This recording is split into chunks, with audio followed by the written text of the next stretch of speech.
the latest news from across non-league football. Online at backofthenetsouth.co.uk and broadcasting live on YouTube, Twitter and Facebook. This is Back of the Net News. This is your latest news at 7 p.m. The EBAC Northern League has made an application to the FA to extend the current deadline of May the 5th by which matches must be played. League Secretary Kevin Hewitt said that, due to the long spell of bad weather, there is an unprecedented backlog of fixtures faced by several clubs in the league. There were some ugly scenes at Barrow this weekend as teammates started confronting each other at the final whistle. After Barrow's 3-1 defeat, Dan Jones had to be held back by teammates as he aimed a volley in the direction of Ollie Cook. There was an inquest in the dressing room after the game, with assistant boss Jamie Day emerging to bemoan his players. Chester FC ownership group City Fans United have released a statement explaining that they are surprised and disappointed following the resignations of Mark Howell and Simon Olorenshaw from the club's board. Defeat to Macclesfield on Easter Monday all but confirmed Chester's relegation from the National League after manager Marcus Bigno said he would be leaving upon the expiry of his contract at the end of the season. A Playmore collection for former Torquay United midfielder Damon Lathrop, who has been forced to retire after suffering a broken leg playing for Woking, has raised over £1,000. The 28-year-old suffered life-changing damage to a number of major arteries and veins and had no choice but to quit the game. Former England international Gary Charles is stepping into management as he takes charge of Nuneaton Town. The former Nottingham Forest, Derby County and Aston Villa right-back succeeds Dino Marmria, who departed last week to take over at Stevenage. That was your latest news at 7 p.m. I'm Adam Wilmot. It's 7 p.m. on Wednesday evening. It's time for the biggest non-league football debate in the country. Search official BOTN and get involved with tonight's show.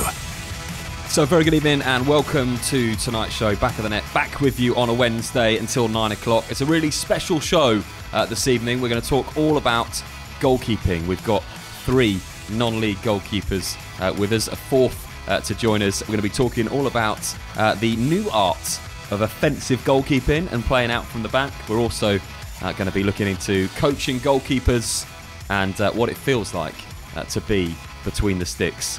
We're going to do Super Sub this evening, our non-league football quiz, and plenty of previewing of the weekend fixtures across the Bostik League. If you want to get involved, it's official BOTN across social media. Loads to talk about as always tonight.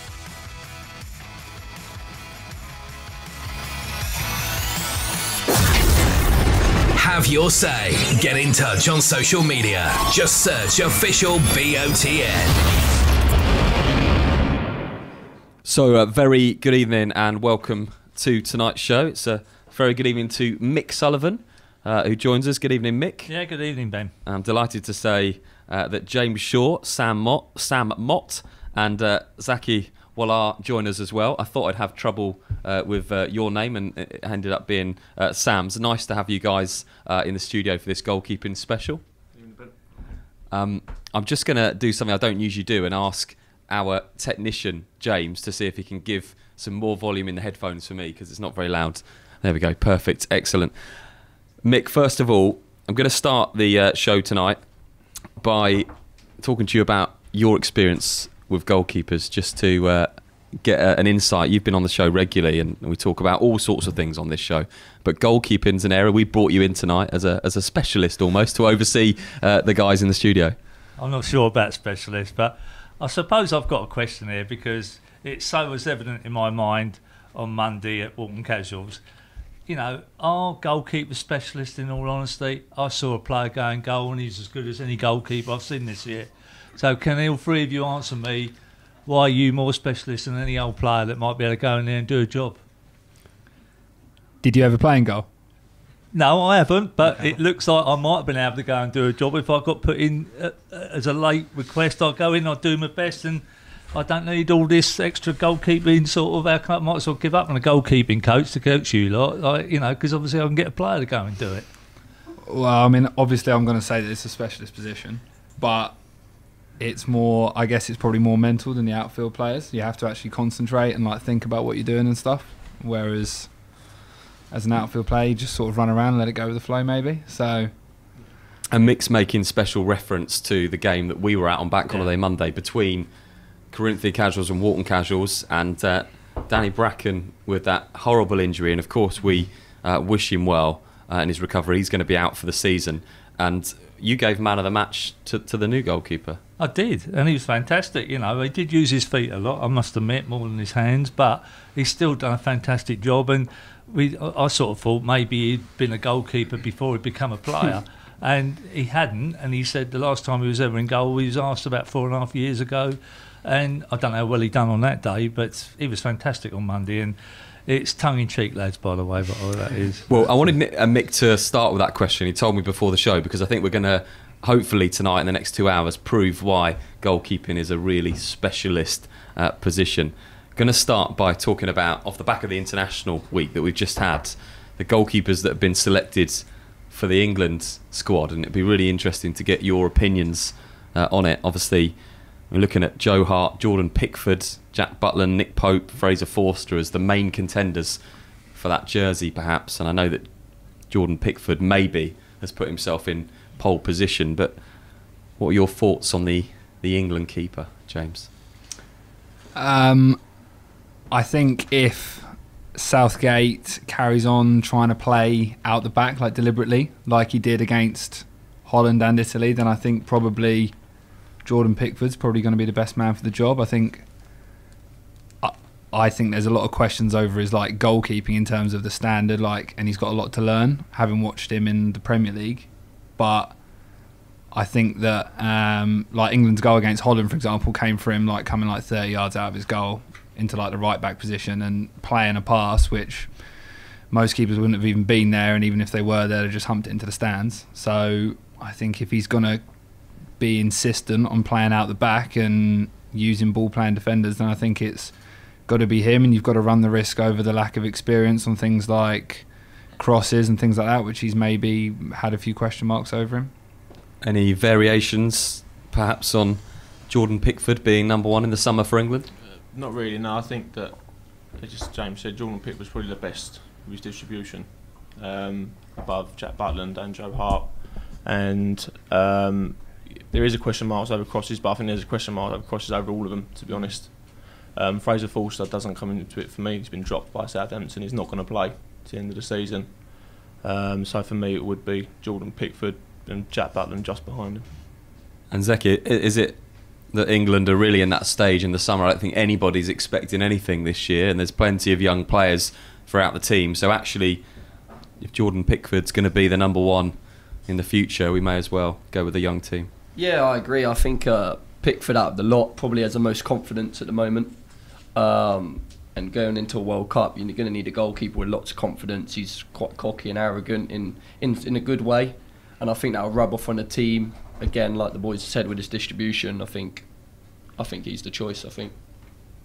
When we look at their appearances, Jordan Pickford has made 32 so far this season. Jack Butland's on 29, Nick Pope 28, Fraser Forster 20, and Joe Hart 16. When we look at the clean sheets, I always think this is a little bit unfair. Nick Pope's got 10 clean sheets this season. Some would argue that alone should see him in contention because he's playing for Burnley, rightly or wrongly. Jordan Pickford's got 7. The likes of Joe Hart, Jack Butland and Fraser Forster on 4s and 5s. De Gea's on 16, Ederson's on 14. Is it really unfair to judge a goalkeeper with how many clean sheets they get? Because you could be playing in a team that are struggling, are conceding goals. Might not necessarily be the goalkeeper's fault. Yeah, I think it is unfair to. I mean, you can't judge, say, Jack Butland's clean sheet record against someone like Ederson or De Gea, because the ratio, he's probably got a better saving ratio to compare to them because he's busier. But I mean, you can't really compare the clean sheets to what they've done because the players in front of them, the position they're in. I'd say that's unfair, really. James, does it make Nick Pope's record of 28 games and 10 clean sheets for a club like Burnley all the more impressive? Yeah, I think I mean it's obviously very impressive, but I think with Burnley they're in like they play quite a defensive, maybe not defensive, but they're really overly sort of structured, a lot more so than probably a lot of the other teams, and they win a lot of games 1-0 because they sort of get a goal and then sit back and are happy with their structure. So I mean, to be honest, I think Pope's done brilliantly. I think probably the only thing holding him back from go into the World Cup is just his lack of Premier League experience compared to the other two, or maybe the fact that hasn't got like the same sort of upside that Jordan Pickford has. I think he's obviously young, and whereas Pope's a bit older, I think, and maybe plied his trade in the lower leagues, I think, and that's the only thing that's playing out of his hands. Save percentage wise, if we're going to have a look at that for goalkeepers, Nick Pope's 80.2%, Fraser Forster next on 69, Jack Butland 68, Jordan Pickford interestingly on 67.1, and Joe Hart on 53. You've got to take 3 goalkeepers to the World Cup for England. Which 3 do you take? I'd take Pickford, Hart and Butland. I don't think you can leave Joe Hart out because he's just so experienced, and he's got 79 caps, 80 caps, and I think that if you take 3 goalkeepers who have maybe never been or haven't got over 10 international caps between them, then I think you're just running the risk of something bad happening. At the end of the day, you know that Joe Hart he's played a lot of international football, and yeah, they'll be my 3. Yeah, no, it's exactly the same. You have to take Joe out, definitely. Yeah, same 3, definitely. So I'm going to be controversial, get mixed opinion in a minute for England, but I would say that for me, Nick Pope would need to go with those kind of clean sheets and percentage. And you think about Joe Hart's not going to be around for the next one. Adam, have you got any different opinions to take Nick Pope? It's interesting that 3 goalkeepers say we should take Joe Hart, maybe having more sympathy for the keeper than the majority of us have. Because I'd say, I'm really surprised you've all said, I'm really surprised even one of you said that, because I don't know anyone who's saying to take Joe Hart. He doesn't even seem to be in the picture, so I find that interesting. I don't see how you can't take him. I just think he's played so many times, and he's literally so far ahead. I mean, he's probably going to be England's most experienced player, let alone out of the goalkeepers. So how can you leave Nick Pope out? That's got an 80.2% save percentage, got 10 clean sheets. Yeah, I mean, his stats are brilliant, obviously, but I just think that if you look at the others, Butland has played international football, Hart has got, as I say, 80 caps, and Jordan Pickford is the best out of the young goalkeepers with his feet. I mean, you could leave Joe Hart out, but I can't see it happening, and I wouldn't do it. I think it's harsh, but somebody has to sit at home. Why do you need him? Wayne Rooney though, and he's our most experienced player, isn't he? And we're leaving him. So his legs have gone. So why do you need Joe Hart? Because it looks like Jordan Pickford, from what we read and see, that Jordan Pickford will play. The chances of other goalkeepers in the competition playing, as we know, can be quite limited if somebody starts and they stay in. Is it not better for Nick Pope to get that experience this time round? Well, I just think save percent, as you were saying about saves percentage, you could have 10 shots and they could all be straight at you, and you might make all 10, and you might get 100% save ratio.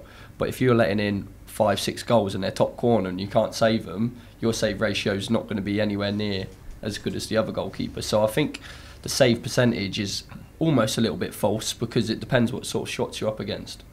Would it not be the best scenario to take Nick Pope, Jack Butland, Jordan Pickford, and persuade Joe Hart to spend his summer with the camp, with the experience around those goalkeepers? I mean, if you can do that, then yeah, I'd agree, because I don't think Joe Hart's going to get picked at all. He's not going there to play. If I take, as one of the 3, if I take Joe Hart, he's there just as experience. Like James said, just for the other 2 goalkeepers, because he's been in that situation before. He knows what the pressure's like, how hard it is. Obviously from the Euros when Joe didn't do that well, but yeah, I think you take him basically to guide Jordan and Jack Butland along. He performs well, Nick Pope, as well. It sounds like I'm in the Nick Pope camp, but he performs well against other keepers. 5th on the list of, if we look down the stats and the games played, we've got all the stats here: De Gea, top, and Ederson, and Courtois, and Lloris. And next on that list of 30 goalkeepers is Nick Pope. That's how impressive he's been this season. Let's take it back to non-league. Mick, as a manager in non-league level, we look at it now, and a lot of players come from youth academies, and young players are given opportunities.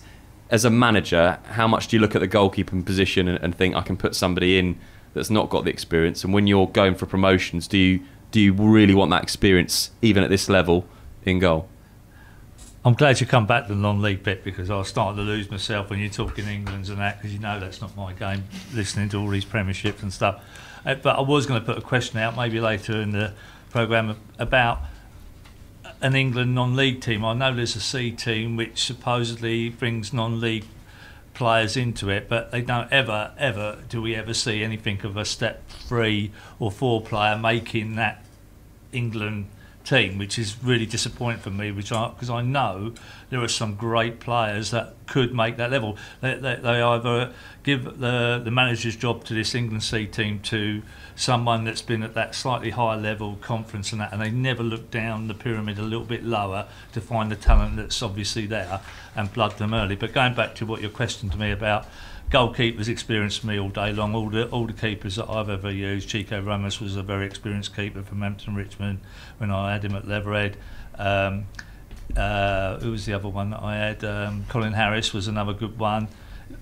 For me, it's got to be experience, but it is difficult to blood a youngster in because it's such a specialised position, and there's no turning back. If he makes a howler, by golly, it's a difficult one to sort of get the confidence back into him again, and so that is difficult. Sometimes you're just forced into that situation. A young guy gets a break because the keeper's taken injury. Look, for instance, Danny Bracken, it could happen that they end up putting their reserve keeper in for their next 2 games. He has worldly games. He then becomes an item, and like Huck did for how can I put it, Dorking. In all honesty, Huck didn't have a sort of a well-known background when he was Dorking goalkeeper. I think he was playing at Cobham before there, and not really anywhere else prior to that. And he's been outstanding, you know, and he got them through, in all honesty, to the Bostik Prem this year. 2 questions from what Mick's just said, and we'll come to Corinthian Casuals in a minute, because that's an interesting one this week for them, having their keeper injured and the transfer deadline having passed. But does it make it, from what you've said about Joe Hart and from what Mick just said from a manager's point of view, does that really make goalkeeping such a difficult position to get a break at, probably more so than anywhere else on the pitch, when you're a young goalkeeper? Yeah, I mean, when you're a young goalkeeper, usually you do have to drop down the leagues to get given that chance to start to be a regular number one. I mean, I was at Ebbsfleet when I was really young, from 16 to 19, and went out on loan a few times, but never really got the chance to break into that first team because there was always that fear factor of chucking a young kid in and not knowing what's going to happen. So, but the best thing I ever done was drop down the leagues, and then you do find a manager that will trust a young goalkeeper, and then it's your opportunity then to take it from there. Finally, we'll just talk quickly about the incident that we saw on Monday with Corinthian Casuals. The goalkeeper, Danny Bracken, injured, out for the season. We wish him all the best. That transfer deadline has passed, and it's going to be interesting to see. They're asking for special dispensation from the league to bring a goalkeeper in. And Mick, you pointed out before the show that they were all sent a letter a few weeks ago. All the clubs across the Bostik leagues were told you need to get a backup for your goalkeeping position before the transfer deadline ends. So is it fair to say that however much sympathy we have with Corinthian Casuals and Danny Bracken, that they shouldn't be allowed to bring another goalkeeper in, and it totally, just like not putting a keeper on the bench, now down to them? I don't see why goalkeeping should be any different to any other player. I'll agree, but I still want to go and watch Corinthian Casuals, so I'll be careful what I say here. But it's completely unbiased, no, obviously. I know. But the simple facts were, I had it from good authority, all the teams in the Bostik Prem, South, North, were all written to by Kelly a month before the transfer deadline, saying you need to think about the specialist goalkeeping position, that maybe you need to find backup just in case something happens. Now, from my perspective, I wouldn't have thought a lot will take notice, particularly those that are not vying for relegation or promotion. So the middle diddle teams are probably thinking to themselves, if that happens, if the worst happens for us, we use our reserve or youth keeper. But for all those in the playoffs, if they don't act on that, then I think someone needs to, when the inevitable happens, someone needs to be talking to that person. Why didn't they act when they got given, So Nico Muir, obviously prolific in the Bostik Premier Division, if he got injured, would Hendon be allowed to bring another striker in? Surely it's the same thing, Sam? Yeah, no, they wouldn't, would they? So no, they wouldn't at all. I mean, it's only from at Hornchurch, the last 3 seasons, we've signed a goalkeeper, because we don't usually have a backup during the season, but for the last, say, month or 2, we've signed a goalkeeper because we was expecting to get in the playoffs. Even this season, we're going to get promoted. We've signed a goalkeeper, Harry Palmer. So when I got injured, but he's stayed on to the end of the season. I think in the back of your mind, you've got to do it, really. Yeah. James, it's a responsibility of a club. You have to have at least 2 good goalkeepers. Yeah, massively. Or you have to be prepared that if you're not gonna do that sort of prior planning, that you might end up playing an under-18 goalkeeper. I mean, at the end of the day, they probably never thought. He's played obviously hundreds and hundreds of games, Danny Bracken, but this is it. You always have to plan for the worst case scenario, and they haven't, and they might. It might cost them. But let us know your thoughts on the show tonight. Can we get that as a debate? Is that right? Can we do that on Twitter? I can do that. Yeah. We'll Should Corinthian Casuals be allowed to bring in another goalkeeper, even though the transfer deadline has passed? We'll let you vote. The question. I'll let them vote. Official BOTN. I think it's a really good debate because for me it shouldn't happen, but people will have their opinions. Right, let's get on to something a little less serious or maybe a little more serious, depends how you look at it. We're going to do our non-league football quiz next. Best non-league football brain in the studio.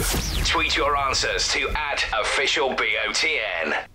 Okay, 5 questions for you. You've always got pens and paper. We want to know how this works. Mick is an absolute pro at our non-league quiz, having done it many a times this season. He's up against the goalkeepers tonight. And all the questions, Mick, are non-league related, not just goalkeeping related. I don't like this pressure you keep putting on me every week. So at least I've got an extra incentive to beat me today, I feel. Question 1. The first question tonight. In 1994, Arsenal bought a 21-year-old goalkeeper, Lee Harvey, from Bostik Southside Sittingbourne. But what was his transfer fee? In 1994, Arsenal bought 21-year-old goalkeeper Lee Harvey from Bostik Southside Sittingbourne. But what was his transfer fee? A, £150,000. B, a match-worn David Seaman shirt signed by the entire Arsenal squad, a 200-seater stand and 24 footballs.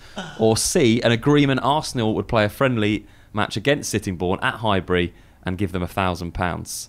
So you got £150,000, the match-worn David Seaman shirt, a 200-seater stand and 24 footballs, or an agreement Arsenal would play a friendly match against Sittingbourne at Highbury and a generous £1,000.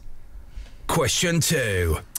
Visiting supporters to Leiston might want to take in the Long Shop Museum in town, but what does the museum celebrate? There's a museum near Leiston. It's called the Long Shop Museum in town, but what does the museum celebrate? Is it A, steam engines and agricultural machinery, B, kettles, or C, lawnmowers?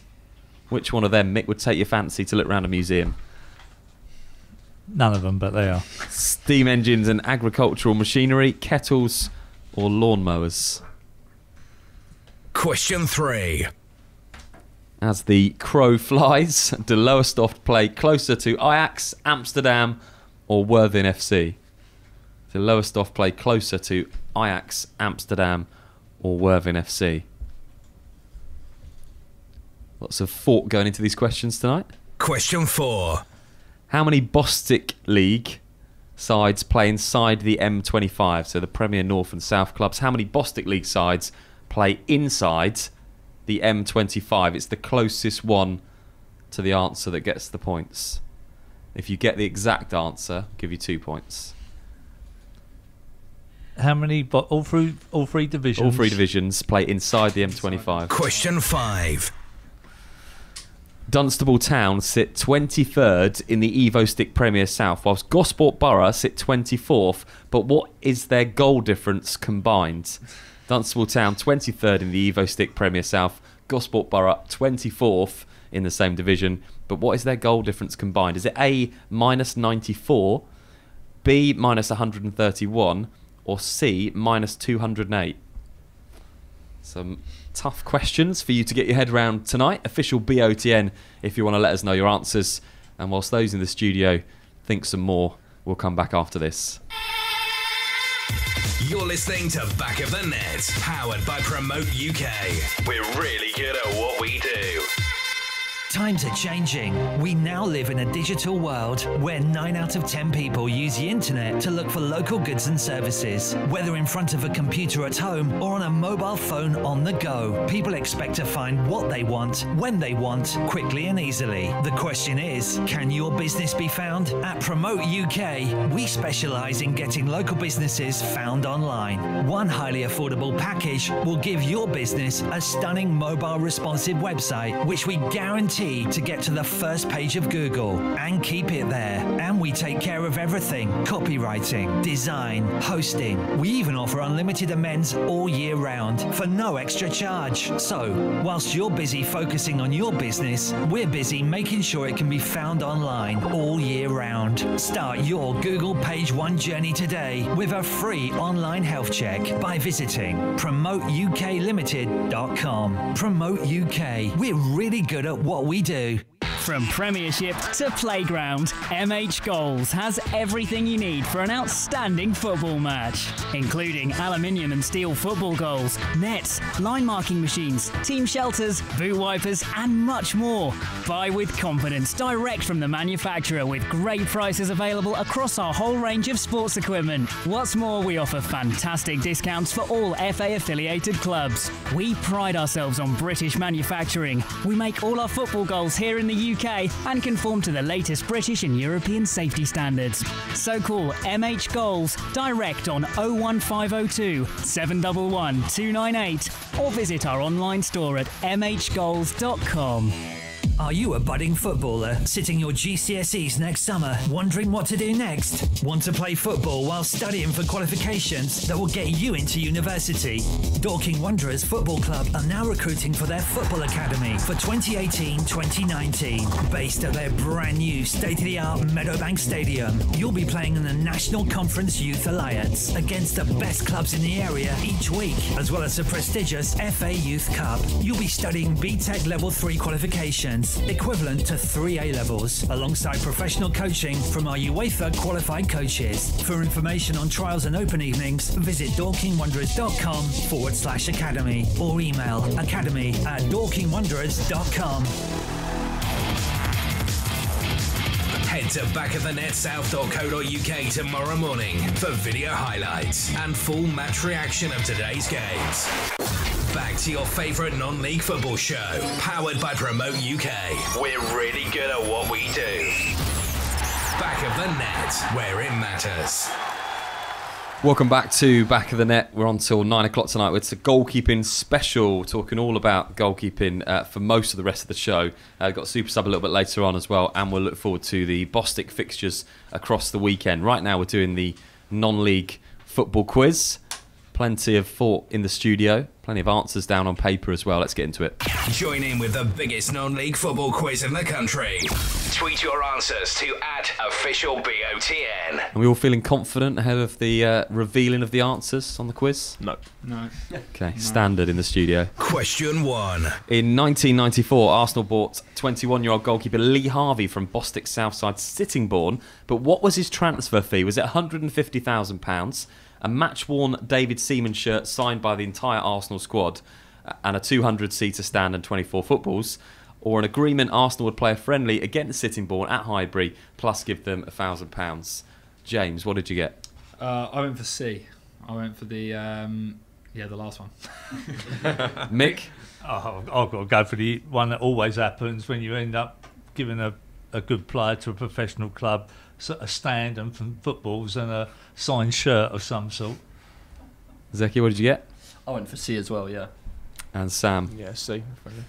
Okay, the answer was in fact A. It was a straight £150,000. I'm not sure where you got the ideas of these stands, footballs and David Seaman signed shirts. Fell right into the trap there, gents. Yeah. That's what they normally get non-league clubs from these professional clubs.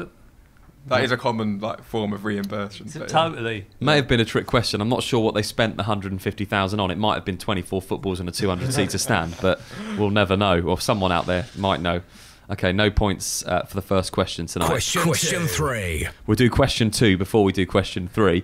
Visiting supporters to Leiston might want to take in the Long Shop Museum in the town, but what does the museum celebrate? Is it A, steam engines and agricultural machinery, B, kettles, or C, lawnmowers? Question 4. Let's do question 2 still before we do question 4. It's because I haven't. Can I just explain? I usually have a separate mouse for this computer. I'm using a trackpad and it's all going wrong.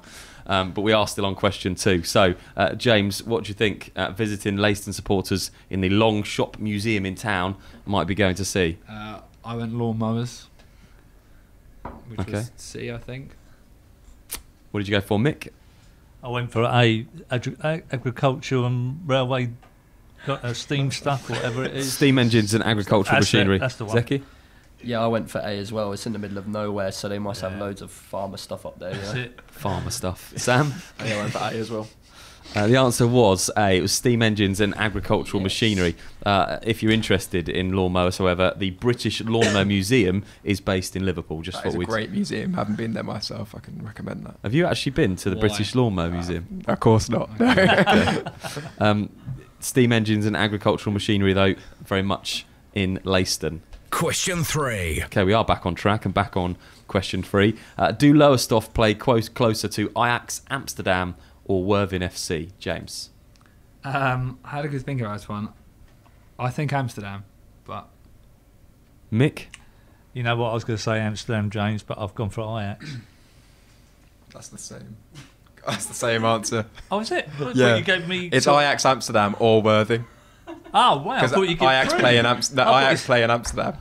Oh, well, I thought it was I Ajax, did Amsterdam. think of this, yeah. That's how 'Cause Ben put it across. Oh, okay. There was a bit of confusion for me because I was like, I swear. To make that question clear, the choices are: do Lowestoft play Amsterdam or closer to the Worthing. Right, Dutch yeah. capital of Amsterdam, or Yeah. English is seaside gem Worthing? We See, both answered the same answer. there. When we did the rehearsal for this, I said that you'd missed a comma because I thought you were saying... We always give 3 options, so I thought you were saying, is it Ajax, being very clever and saying the other end of Amsterdam in general, or Worthing? I thought that was the part of the question that they were both very close. I wanted to make it clear in case people didn't know that I think it is well known, but Ajax play in Amsterdam. Yeah. So I just wanted to make sure, they're just called Ajax, but I wanted to get across that that's in Amsterdam because it's a distance-based question. Can we find out whether Lowestoft play closer to Ajax football stadium, Amsterdam in general, the outskirts, or Worthing FC? Can we do that? I don't think it's going to make a difference on the right answer will, to this question. because I think I might get an extra point there, so it will. Okay, Zeki, what did you put? I put Amsterdam, yeah. Okay. Controversial because you didn't put Ajax. You've got no Ajax, you might. Amsterdam. Okay, did anyone put Ajax? Yes, I did. Right, so Mick put Ajax. We need to find this out. We can't give It the... will now. But it can't be because Amsterdam's a big place, right? I've just Googled it and Ajax play right in the centre of Amsterdam. So Could not play more in the city centre if it was possible. My God. That's a get out of jail one, isn't it, if I've ever heard of it. Come on then. So Like Newcastle, they're a city centre based club. Yeah. So okay, Amsterdam is 133 miles from the Suffolk club, whereas Worthing is 147.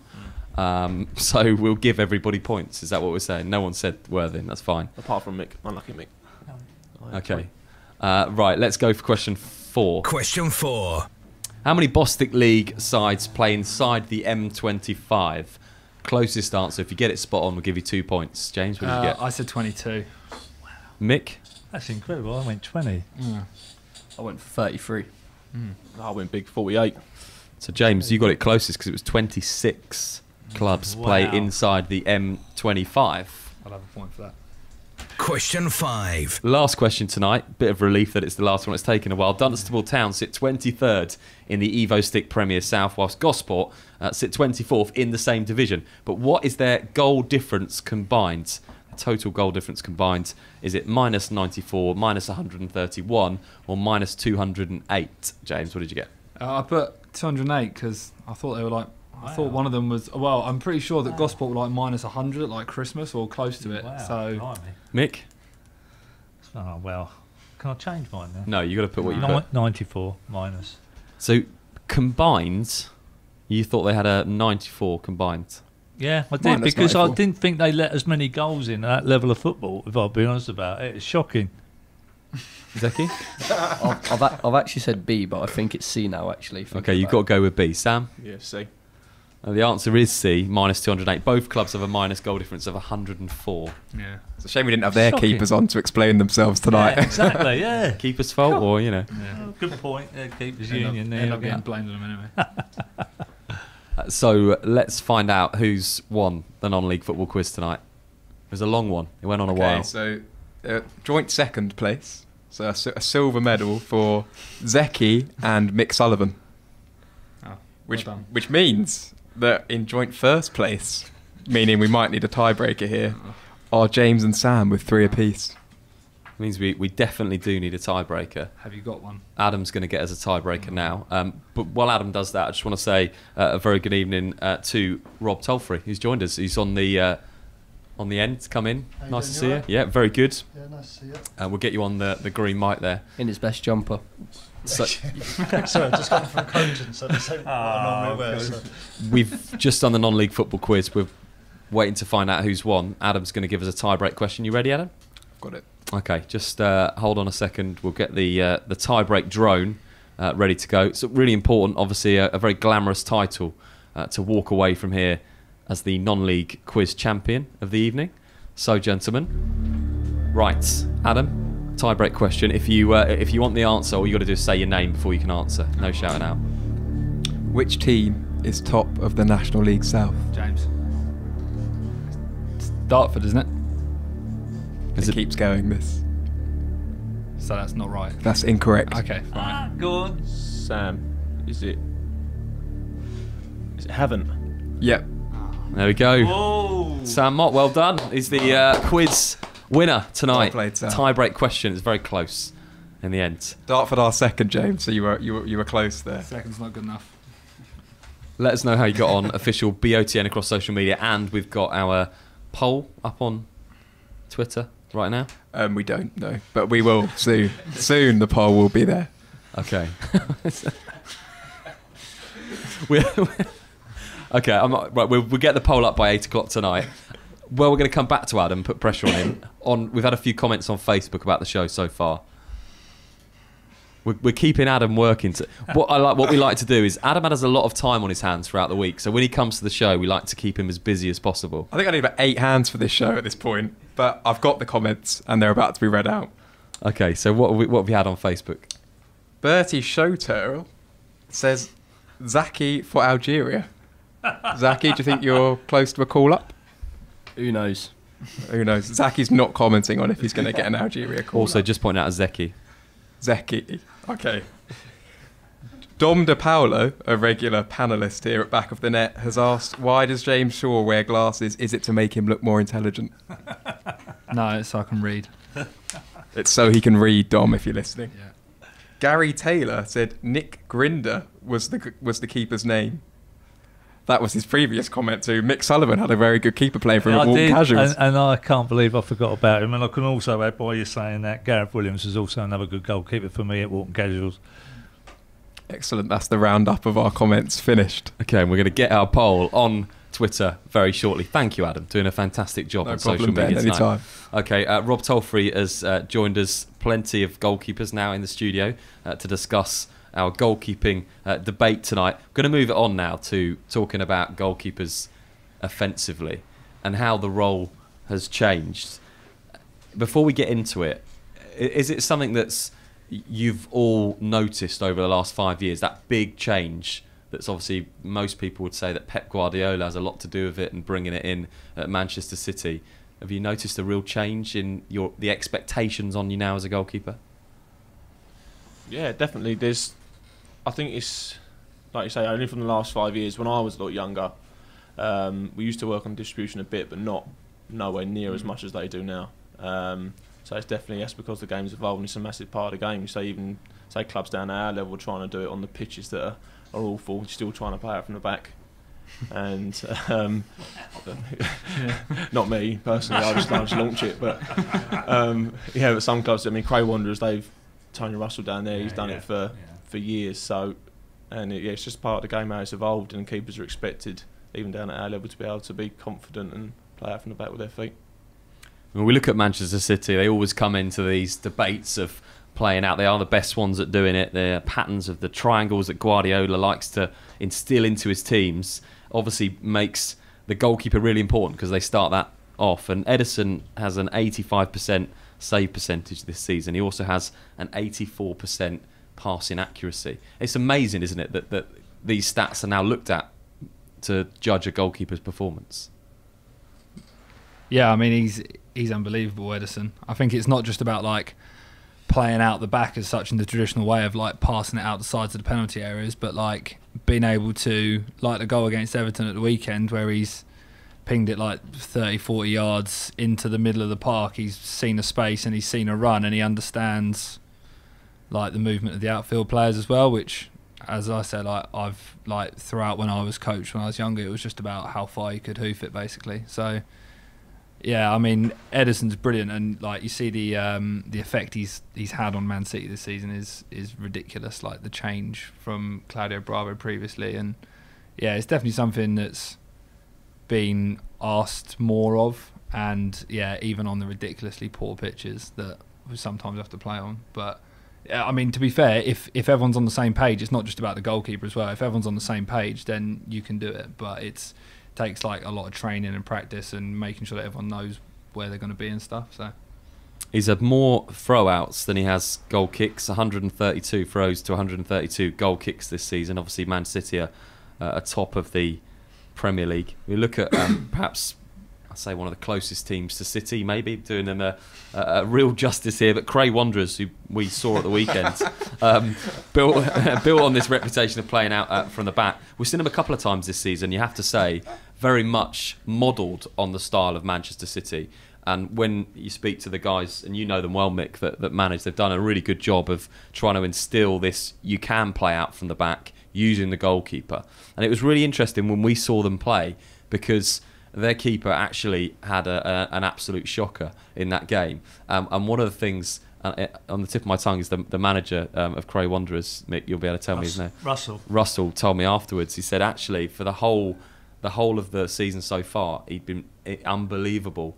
And their game plan was to always go back to the keeper. He started everything off, but he actually had an absolute shocker when we watched him, and he just couldn't do it. And he was kicking balls out, trying to ping them to the fullbacks.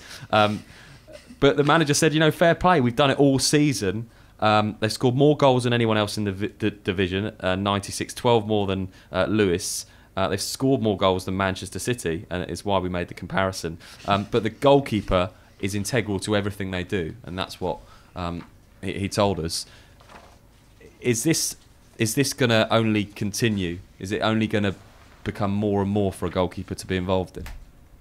Yeah, I think as the game develops, more and more teams are going to want to play out from the back. But what I find is a lot of non-league managers say to play out from the back or want to play out from the back without coaching the team to do it. So they expect the goalkeeper to make the decision when the players aren't making the angles, they're not in the shape to receive the ball. So if you want to play out from the back in non-league, you've got to have the whole team knowing what you're doing, what position to be in, where to be, and what they're going to do with the ball when they get it. But some of these managers just expect the goalkeepers to play without even doing a training session on the subject. So, I guess a good question would be, as a goalkeeper, do your teammates blame you if you lose the ball? And how do you take that? So if you're involved in playing out from the back and this passing, and you clip a pass or you lose the ball, is that something you get blamed for? Well, I think in the end it's down to the goalkeeper to make the decision. It's the same as an outfield player; they've got to make a decision, and you've got to make that decision when you receive the ball. So ultimately, you've got to take the blame if it goes wrong. But if you watch the teams that do it, like the Man Cities and things like that, there is times when Ederson gets it wrong and things like that, but the team sort of just seem to get back into positions. It doesn't seem to be that much of a problem if the play breaks down, because they're back into their shape as quickly as possible. As a goalkeeper, is there still a bit of the culture that sort of says, if you're asked to play out from the back and you give the ball away, I'd be tempted to turn around and say, "Wow, a minute, my job is to stop the balls going in the net. You're asking me to do this. If I give it away every now and again, you need to kind of forgive me." Do you still kind of feel like that as a goalkeeper, that your main job is to stop the ball going in the net? So if you're caught out trying to play these neat passes and play out, thinking, well, actually, I've got other things to worry about here. Well, for me personally, I've never been that good with my feet. I'm okay, but I thought you were going to say never been caught out. Then I'm brilliant. I'm just pinging balls everywhere. No, so Nick Blue at Cray Wanderers is probably one of the best I know at this level with his feet. He's, like you say, 9 times out of 10 he'll always find where it is. But for me personally, if I come away with a clean sheet, or I know that I've made some half decent saves, but I haven't done that well with my feet, I'm going to come away happy, because at the end of the day, your job is not to let in any goals. I know, I say today in modern football today, people expect you to play out from the back and stuff like that. But if I shank 10, but we win 2-0, then I'm still coming away happy. Is it effective? We've talked about this before on the show, but do you like playing out from the back as a goalkeeper? Do you think it's effective, or are you just as happy to say, look, when I get it, it's going? I like doing it. I like trying to play. I think it has to have like a purpose, like you say, like if everyone's on the same page, and it can be very effective. Like ultimately, it gives you better possession of the ball. So, like, or you can control like what goes into midfield rather than just hoofing it up in the air and people challenging 50-50s and stuff. It can ultimately be like better for the team, and I like doing it. But likewise, as Sam said, like if you're not all on the same page, or like the percentages aren't there, or you're not comfortable doing it, then you'd rather just smash it into touch like 10 times. You've got to be able to, with the team, like we said, you've got to know you're playing that way. Because it just, otherwise there's just no effect to it at all. Yeah, Everyone's got to be on the same page. Otherwise, if you brought, say, Nick Blue into Hornchurch, we don't play out from the back. Just we don't, and it just wouldn't work. And vice versa, if I went to Cray, straight away it wouldn't work. Yeah, it's not as easy as just saying we're gonna play out from the back, and let's have a couple of people drop. Because before you come in, Mitt, I was just last night I was watching my team Reading take on Aston Villa, and Vito Manoni, the ex-Sunderland goalkeeper, was in goal, and for the third goal they were trying to play out from the back, and he got his feet mixed up, fell over the ball, and they put it in, and all the players looked at him on social media, the abuse that he's getting now for conceding that goal. Is that fair for a goalkeeper? He's just made a mistake, innit? I mean, you might have played out 40 times from the back of that game, and he made that one mistake and it's a goal. So the other 39, he might have done it perfectly. Should you be expected, though, is if you're going to play out from the back, and you said some teams don't, you don't, if you're going to play out from the back, as a goal, it's got to be the right goalkeeper, and they've got to get it right. If like with last night's example, if he had the opportunity when he knew he was being closed down or whatever to just like get rid of it, and he didn't, and then he falls over and mucks up and they score, then like you have to say, well, that's a mistake that he's made or whatever. But if they're deliberately trying to play because they've been told to do it that way, and he gets caught in possession taking a risk that they've been told to take, then that falls more on like the management, or maybe someone gave him a crap pass. I mean, I haven't actually seen the goal, but Rob, does that mean that for a goalkeeper, concentrations levels, you're always involved now? If you're playing out from the back, you can't switch off at all. Yeah, to be honest, I'm finding that more as I'm getting a bit older, that you have to sort of concentrate more. And but I think that the biggest point to make is the pitches. You talk about like Nicky Blue and people like that. You can do it, but when you're playing on a 3G, it's easier to do it. Going to play at somewhere like Leatherhead, like we've had to deal with this year, it's not worth getting the ball down, which ultimately means that you've got to concentrate more on the concentration then turns to just trying to get a connection on the football. It's not about trying to play out from the back, it's just trying to get the connection to get it up the pitch a bit, because try not to fall over in the sand. Something that Edison probably doesn't have to deal with at Manchester City. Mick, let's bring you in. From a manager's point of view, we know we've made it known on this show the style that you'd prefer to play, but don't pigeonhole me as a long ball merchant, no, please. You're not.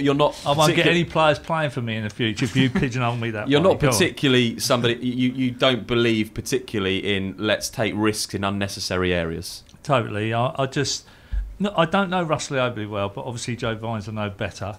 And, I wouldn't have thought that would have been a Joe Vines trait to do that either. So he must have had to buy in with that with Russell for a start. And he has bought into it, because I remember talking to him after we'd done a show. But there has to be a purpose, but I think you have to have goal score. If you're going to play that style of football, you've got to have people that are going to score goals, because you're going to concede goals.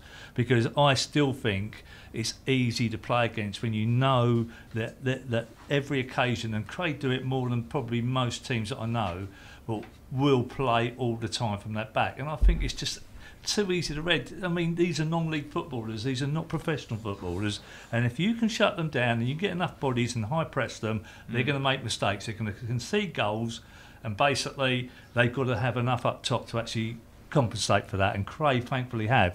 I do wonder, with Cray wanting to go up and the new ground on the horizon, whether they didn't have enough goals in them, whether they would still be playing that way come halfway in the season, they weren't in the playoff positions. I do wonder whether the chairman would have got onto Russell's case and say, hold up, it's nice that you try and play this way, but in all honesty, we want to be going up. And I know I have this argument or debate with Hayden Bird so many times about overplaying football in the wrong areas, and I can't knock Craig because they've done it, but I would have been controversial and had to say, look, hold on, overplaying football does not win you Bostic leagues. It just doesn't. But I'll take my hat off if they actually go on and win it this season, because they've done it in style.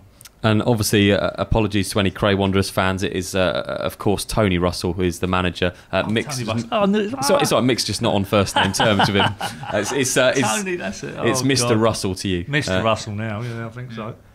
We talked a little bit about pitches then, Rob. You mentioned them. The difficulty of these, certainly the weather over the last few months, does that prove especially difficult when you're playing out, but just in general for goalkeepers, the things that you come across in non-league? Yeah, it seems to be this winter's probably been one of the worst that I've known, especially being at Leverhead, and the amount of postponements we've had. Like, it just can't seem to get in any rhythm since probably sort of November time. So yeah, it has been difficult, which I see a lot of clubs sort of going down the 3G route in the future. So can I just ask another quick? Do you have to be an extrovert to be a goalkeeper? Because I just feel if you ain't got it about you in talking and you can command a back four, then I don't think you're actually going to be a half decent goalkeeper. Have you all been sort of quite extrovert as youngsters in your career? I'll just put it to all of you really, because I know you, I know you, Zachary, so I know you. I don't think you have to be an extrovert off the pitch, but on the pitch, I think definitely you have to, because if you're not commanding your line in your back four, they're not going to have confidence in you. You're not going to be organising and stopping goals. So on the pitch, yes. Off the pitch, you can be whoever you want to be. Yeah, that's. All agree? I completely agree with that. Yep. I was the last question on this that I was going to ask is it just as important or more important now that you're a shot stopper rather than playing out from the back? This debate of what's the most important thing for a goalkeeper? Shot stopping. I think if you go sort of 50 games a season, I think if you looked at your manager, they would want someone who's going to. I think they're going to want you to earn 12 to 15 points out of your performances, than actually being a good player with his feet. Yeah. I think they'd rather a good shot stopper, someone who demands a block, and sort of consistent throughout their game. I think they'll take that over someone that's really good with their feet but not quite as agile. That's my view anyway. Yeah. I was just going to say, I think the further up the leagues you go, managers can start signing players with particular traits that they want, but I think in non-league really, I think you make your trade sort of out of being a good goalkeeper first and foremost. And if you can, I can't imagine there's many non-league clubs at our level that have signed a goalkeeper specifically because he's good with his feet or anything like that. You usually sign a goalkeeper because he's a good shot stopper and he's experienced, or I think it depends on what team you play for. Because some teams you might not have anything to do, but you might be a real asset to them on your distribution. Or you might be in another team where you're not going to distribute the ball much because you're down the bottom, but you need to be making the big saves.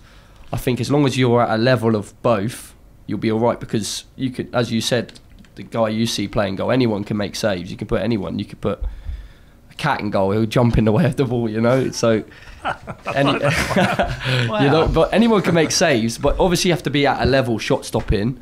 But I think it depends what manager you play for and what team you play for, to an extent. Obviously you can't be absolutely terrible, but again, I know goalkeepers who are absolutely massive, will make incredible saves, but absolutely pony when it comes to playing out or distributing the ball at any sort of level. Or I know other goalkeepers who are brilliant at shots, brilliant with their feet, brilliant distribution, and an okay shot stopper, and they play quite a high level of non-league. So I think it depends on your team and your manager. Rob, I have to put this to you because I put it to these guys. They've got it in for me now. I said pretty much you can put anyone in goal, like they did on Monday at Criminal Casual, and he still pulled off as many good saves as what I've seen any other goalkeeper this year. We was talking about getting a job and players. When you do that, you put a player in goal and see how you get on. You need to have Well, I saw one on Monday and he done well. That's one game. Yeah, and I have to say, that's we did speak to him afterwards, and obviously has played in goal before. I'll go in goal if you don't want to take a penalty again. So if I save any of them, you've had it. Right, there we go. chance. Mick Sullivan, we're going to get him gloved up and in the goal. Plenty more to come on the show tonight. We're going to continue the debate on goalkeeping. It's a goalkeeping special this evening. We're here until 9 o'clock and we'll be back after this. You're listening to Back of the Net, powered by Promote UK. We're really good at what we do. Times are changing. We now live in a digital world where 9 out of 10 people use the internet to look for local goods and services. Whether in front of a computer at home or on a mobile phone on the go, people expect to find what they want, when they want, quickly and easily. The question is, can your business be found? At Promote UK, we specialise in getting local businesses found online. One highly affordable package will give your business a stunning mobile responsive website, which we guarantee to get to the first page of Google and keep it there. And we take care of everything: copywriting, design, hosting. We even offer unlimited amends all year round for no extra charge. So, whilst you're busy focusing on your business, we're busy making sure it can be found online all year round. Start your Google Page One journey today with a free online health check by visiting promoteUKLimited.com. Promote UK. We're really good at what we do. Are you looking for a little bit more than a good meal at a pub? The Half Moon is a hidden gem located in the picturesque village of Charlwood on the Surrey-Sussex borders. Proud of old traditions, this Old English pub offers tasty fresh food with locally sourced ingredients, comfortable dining and traditional bar area, as well as a lovely garden for your enjoyment. Evening with friends or lunch with family, whatever the occasion, you can expect our friendly and welcoming staff to help. Half Moon Charlwood. Check out our Facebook page for upcoming events and live music. Need to refuel? Whether you're heading home or away, get ahead of the game and refuel at Dorking's Service Centre. Dorking's local retailer of quality BP fuel, Costa coffee and food to go. Find us at the traffic lights close to Dorking Halls or at dorkingservicecentre.com.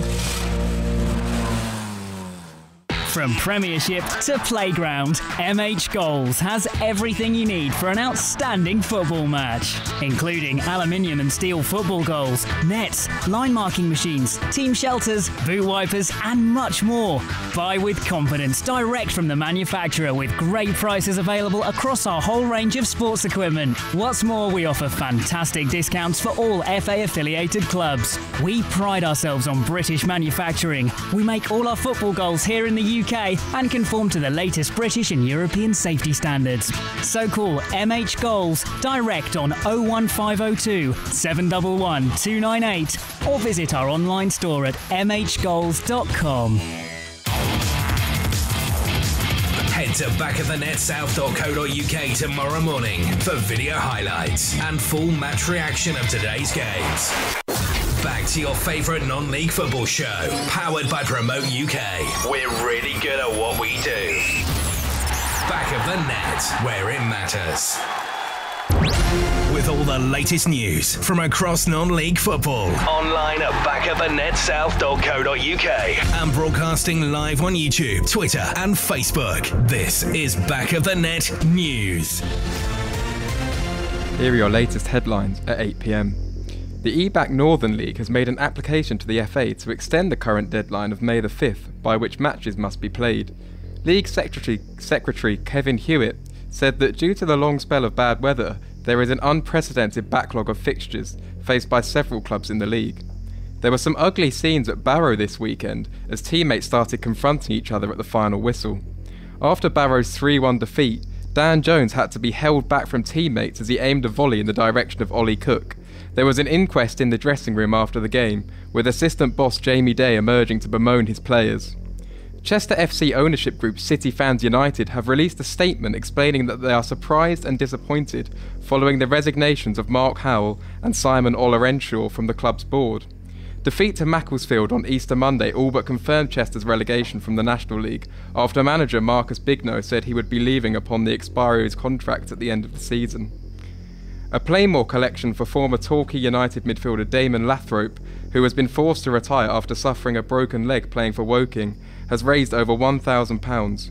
The 28-year-old suffered life-changing damage to a number of major arteries and veins and had no choice but to quit the game.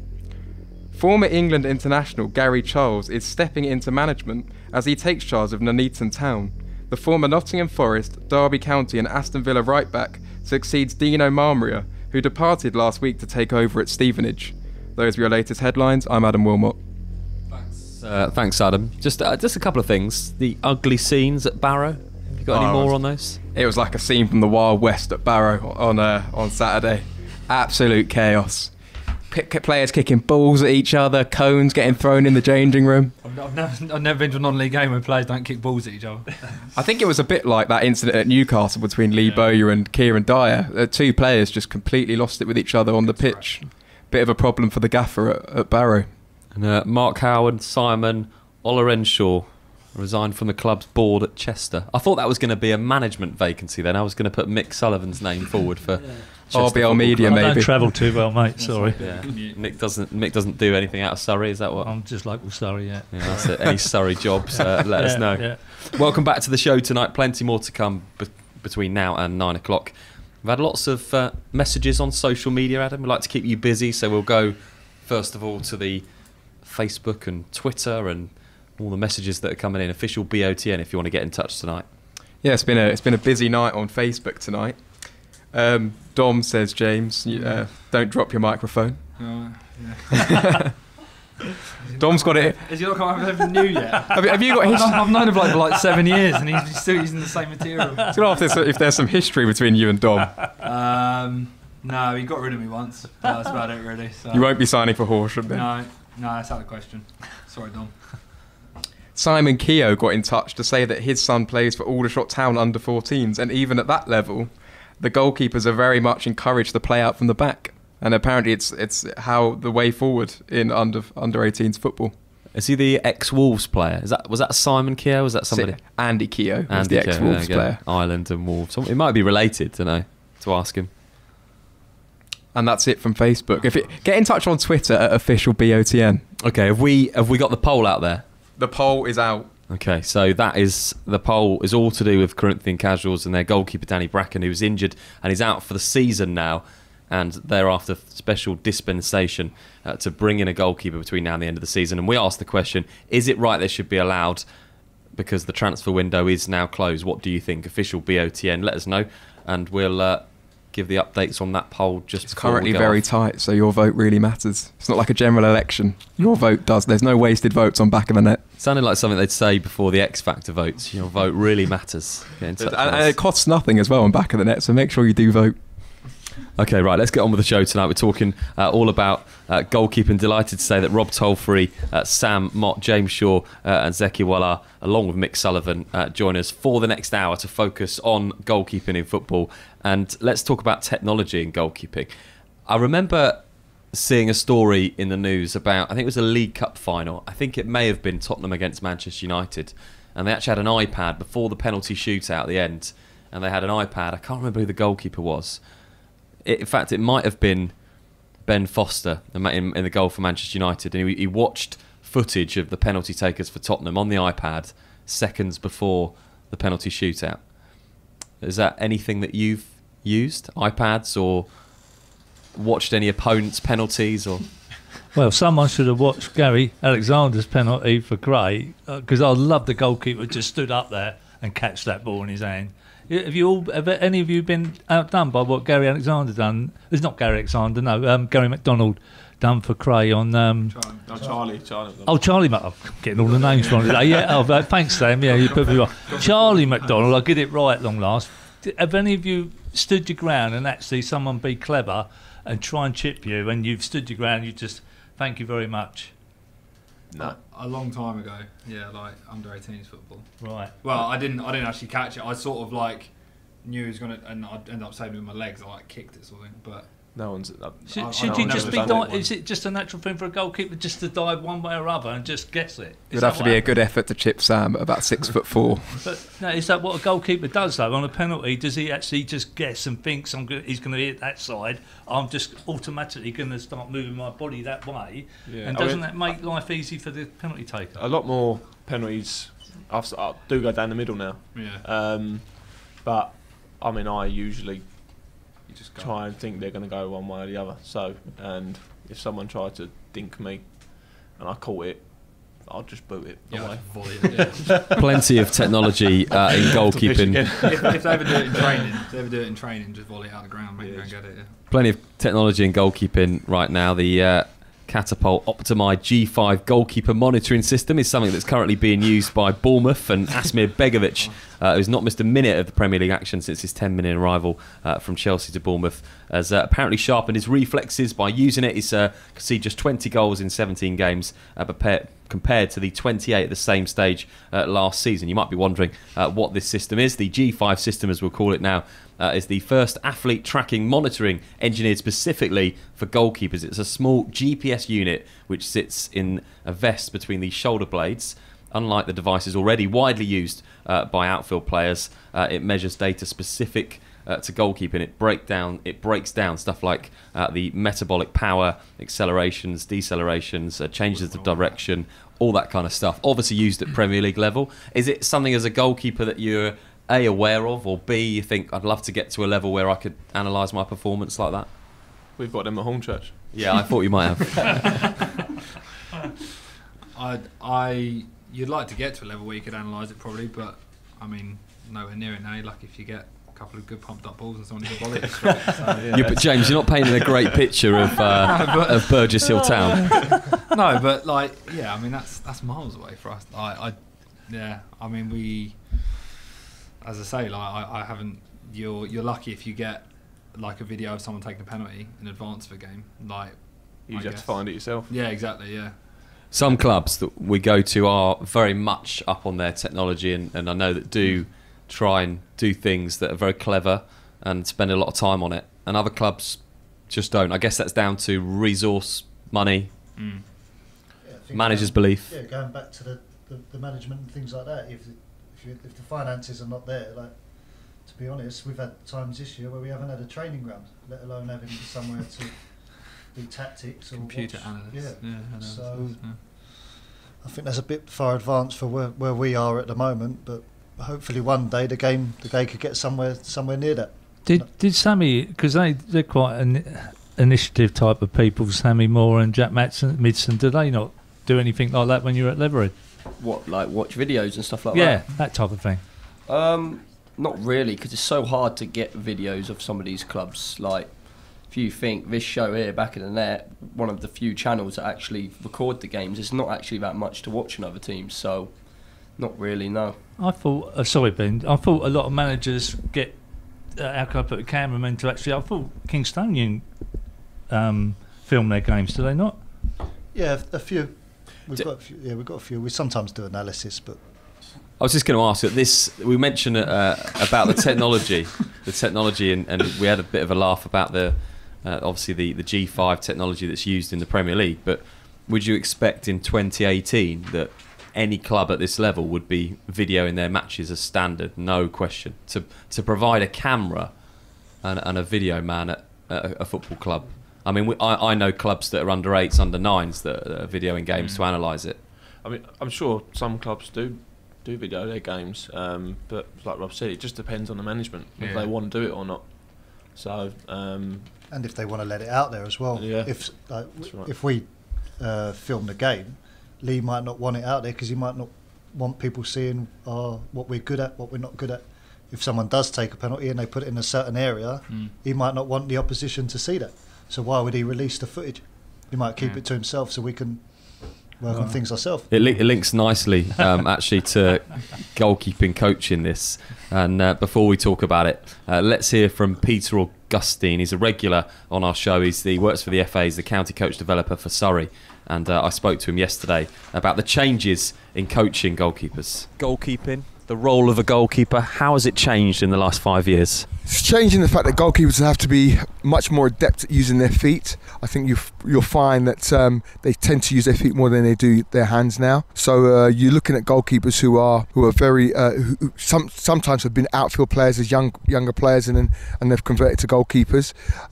Training sessions are now more about getting the goalkeeper involved instead of having them away doing their own technical work. The important thing is to get them involved with the team so they become part of the team and not apart from the team. So it's really important that goalkeepers now are seen as almost like that fifth defender or even the first point of attack. How does that change the role of a coach? Because before we'd have seen maybe in years gone by the goalkeeper being on his own with the goalkeeping coach. Does that mean he's much more involved, as you said, in the session? And does that mean the coach needs to be better with the goalkeeper? Yes, definitely.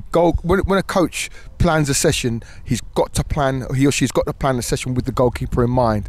If you don't, you're missing a trick. And I think more and more, one of the things we do when we're working on courses, we talk a lot more about the idea of when we talk about a formation, we talk about a 1-4-2 or 1-3-5-2, whatever it is, because the goalkeeper is part of that formation.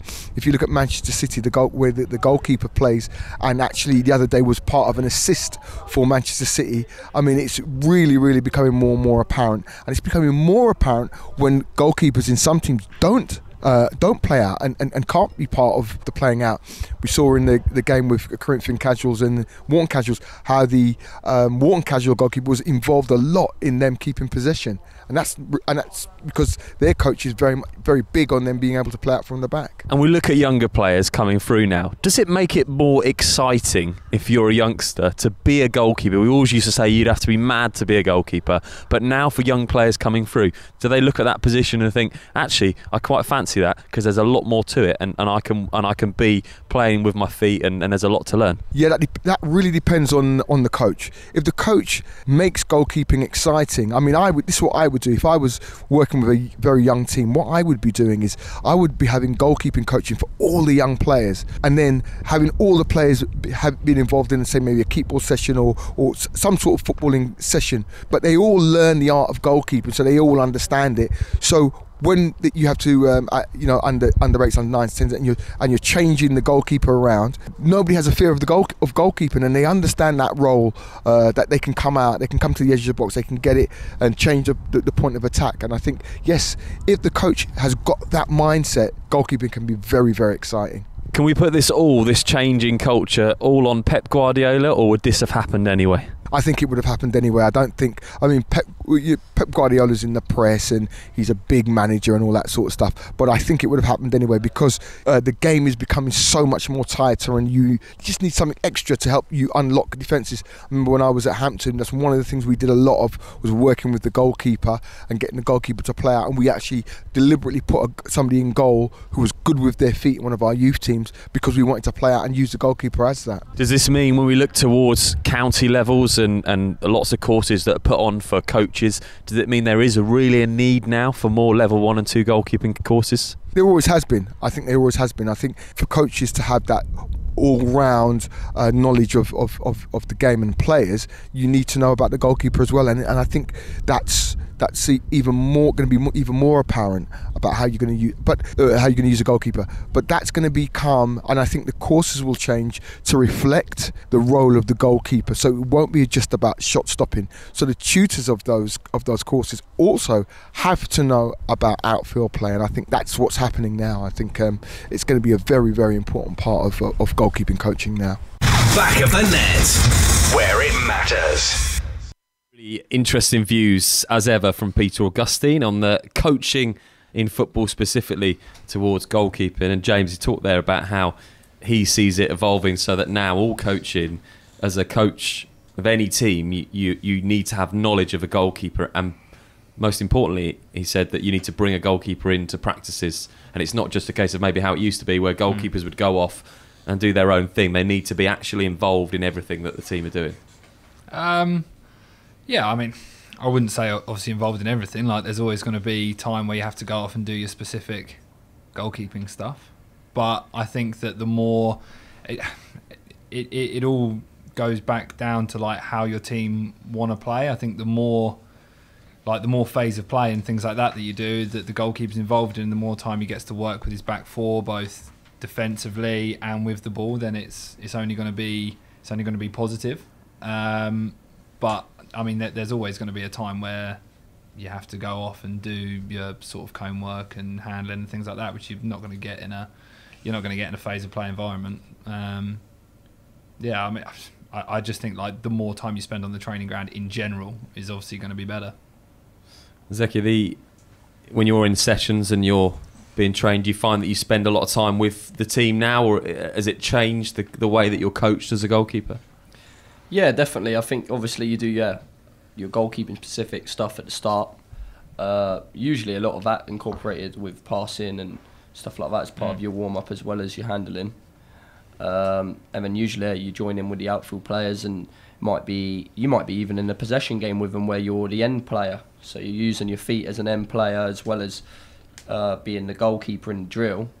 You're working with passing the ball and things like that. So yeah, a lot more sessions now you're incorporated in, not just in the goal, saving the shots.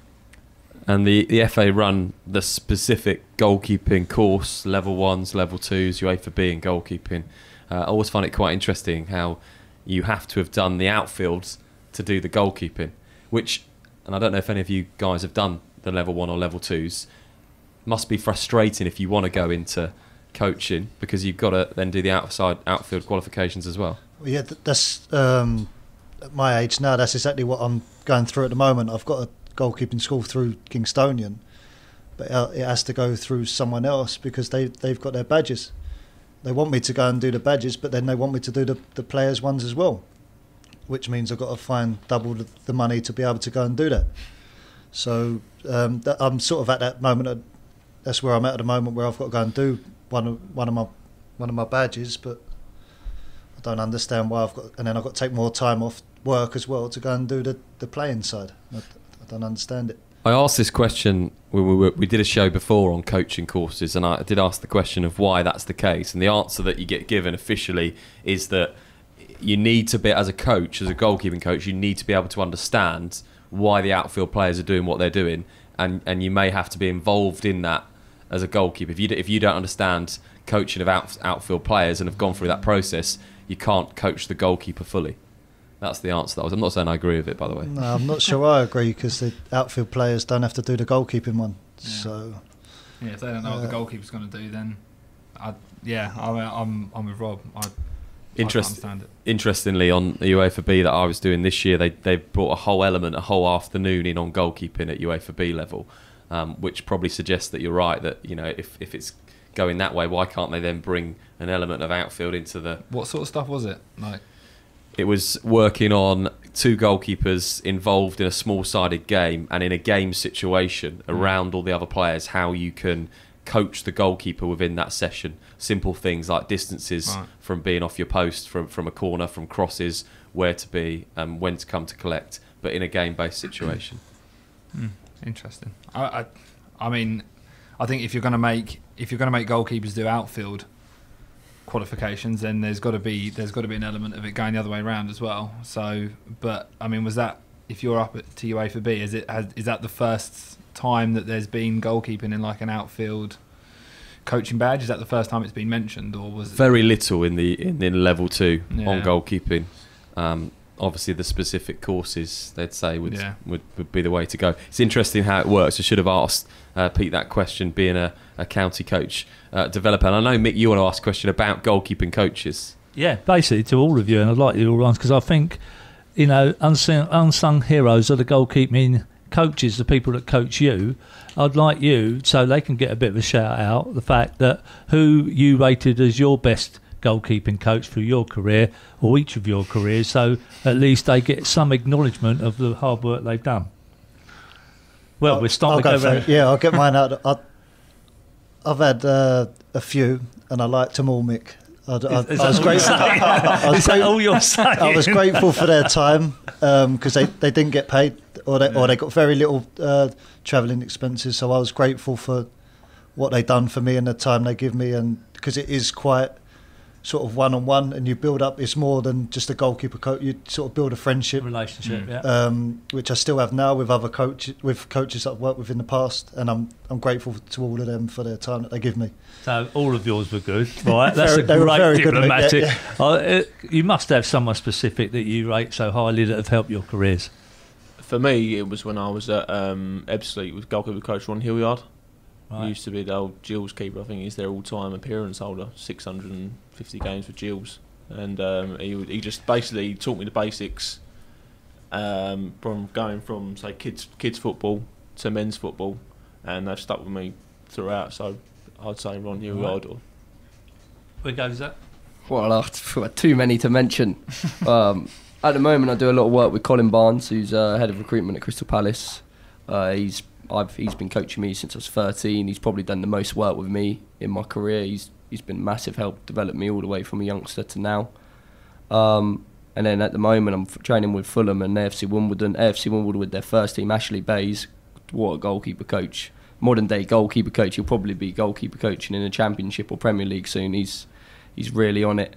And then at Fulham, Vic Bettinelli's top goalkeeper coach as well. And then non-league, we'll get into non-league. Give us one for non-league. We love to have a non-league.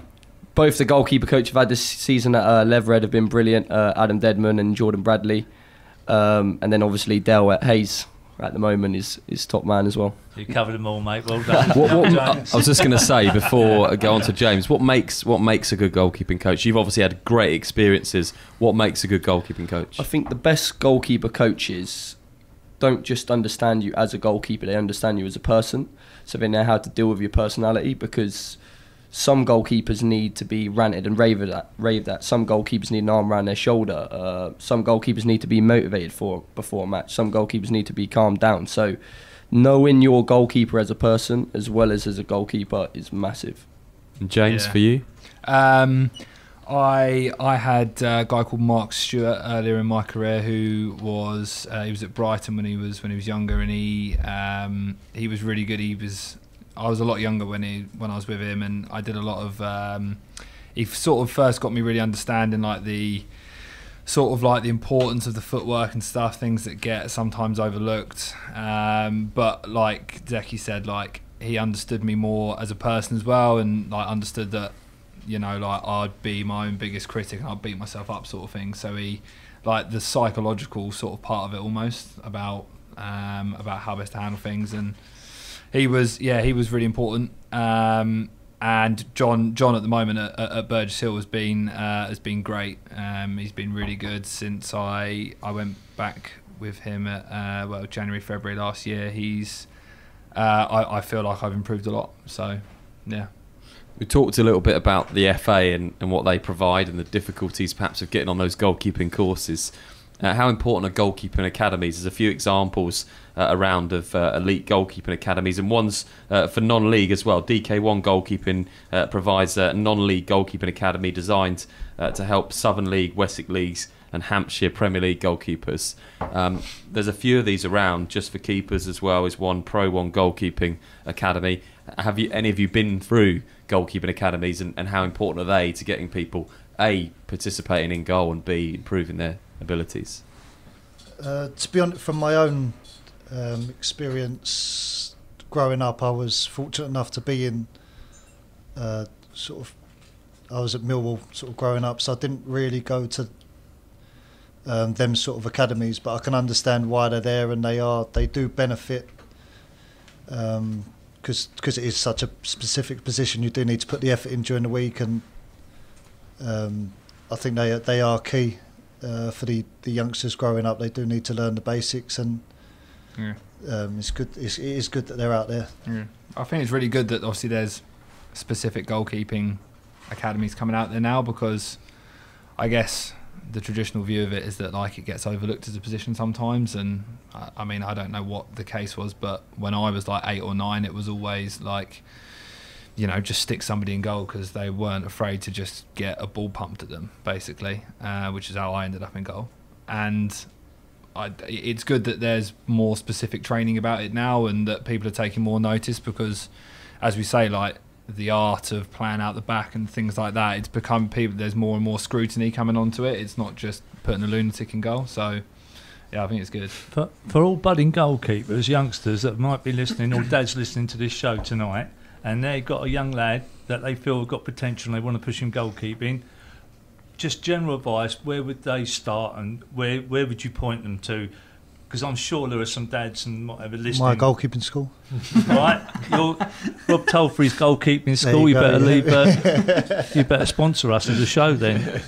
Is there any other good information? Get down to your local goalkeeping school, because you can do all the training with the outfield players, but if you're not proven in your own technical position, you're going to be way off the people who are at the pro clubs by the time you get older, if that's the level you want to play. Or even non-league. You look at non-league, most goalkeepers in non-league are either ex-pros or at some point have had contact with a pro club.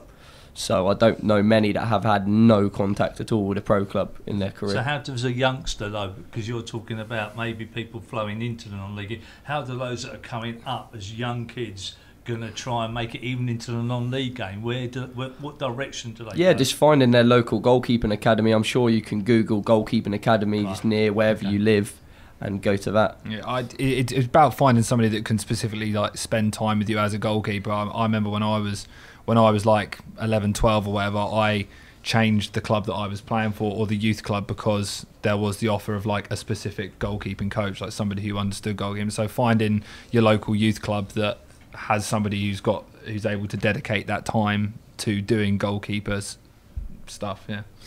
Plenty more to come on the show tonight, the last half an hour. Official BOTN, if you want to get involved on social media. We're going to talk all about goalkeepers extending their careers and whether they'd like to go into management. We're going to ask the guy specifically in the studio. Right now, we're going to take a short break from the goalkeeping discussion, and we're going to play Who Am I this evening. I'm going to explain the rules. We had to do this last week as well. I don't know if anybody ever used to watch Going for Gold, the old programme, Mick? I did, see that? Yeah, there we go. It's all based on that. We're going to go through a player, and I'm going to give you their clubs, their appearances, and where they move to next. All you've got to do is try and guess which player it is. You need to say your name before you answer, a bit like the tie-break question that we did earlier on. And who did we have that struggled with this? Was it Anthony Gale? Just shouted out. Yeah, and we had a bit of a struggle with this last week. So all you need to do is let me know who you think it is by saying your name. Adam is traditionally very good at this. Tonight is, of course, a goalkeeping special. Don't fancy myself on goalkeepers. And you can play along wherever you are. Official BOTN, let us know if you've got it. Okay, let's get going with the first Who Am I tonight. I was born on the 18th of November, 1963. I started my career at Gladsaxe Hero in 1981, where I made 46 appearances. In 1984, I joined Hiverdorf and made 78 appearances. Adam, is it Edwin van der Sar? It's not. And Adam, you're out of the game now. Thinking about that way too early as well. In 1984, for Hiverdorf, I actually made 78 appearances and scored 6 goals. Bearing in mind this is a goalkeeping special. In 1987, I went to Bromby, where I made 119 appearances. Peter Schmeichel is correct. It is Peter Schmeichel. Bromby, 119 appearances, and he scored 2 goals. He then went to Manchester United in 1991. 292 appearances. Sporting CP, Aston Villa, and Manchester City as well for Peter Schmeichel. He also had 129 appearances and 1 goal for Denmark as well. And that was Peter Schmeichel. Okay, we're ready for the next one of Who Am I tonight? Remember, if you do guess, then you're out if you get it wrong. Well done to Sam for getting that one. I was born on the 3rd of December 1989. I was born in Guildford in England. I started my career in 2007 with Reading. Zeki, Alex McCarthy. Is correct, Alex McCarthy. Your neck of the woods there, mate. Your neck of the woods. Had loan spells with Woking, Cambridge United, Team Bath, Aldershot, Yeovil, Brentford, Leeds United and Ipswich before a move to QPR. Then played for Crystal Palace and, of course, now plays for Southampton. There we go. We've got one apiece between Zeki and Sam tonight. Next up on Who Am I?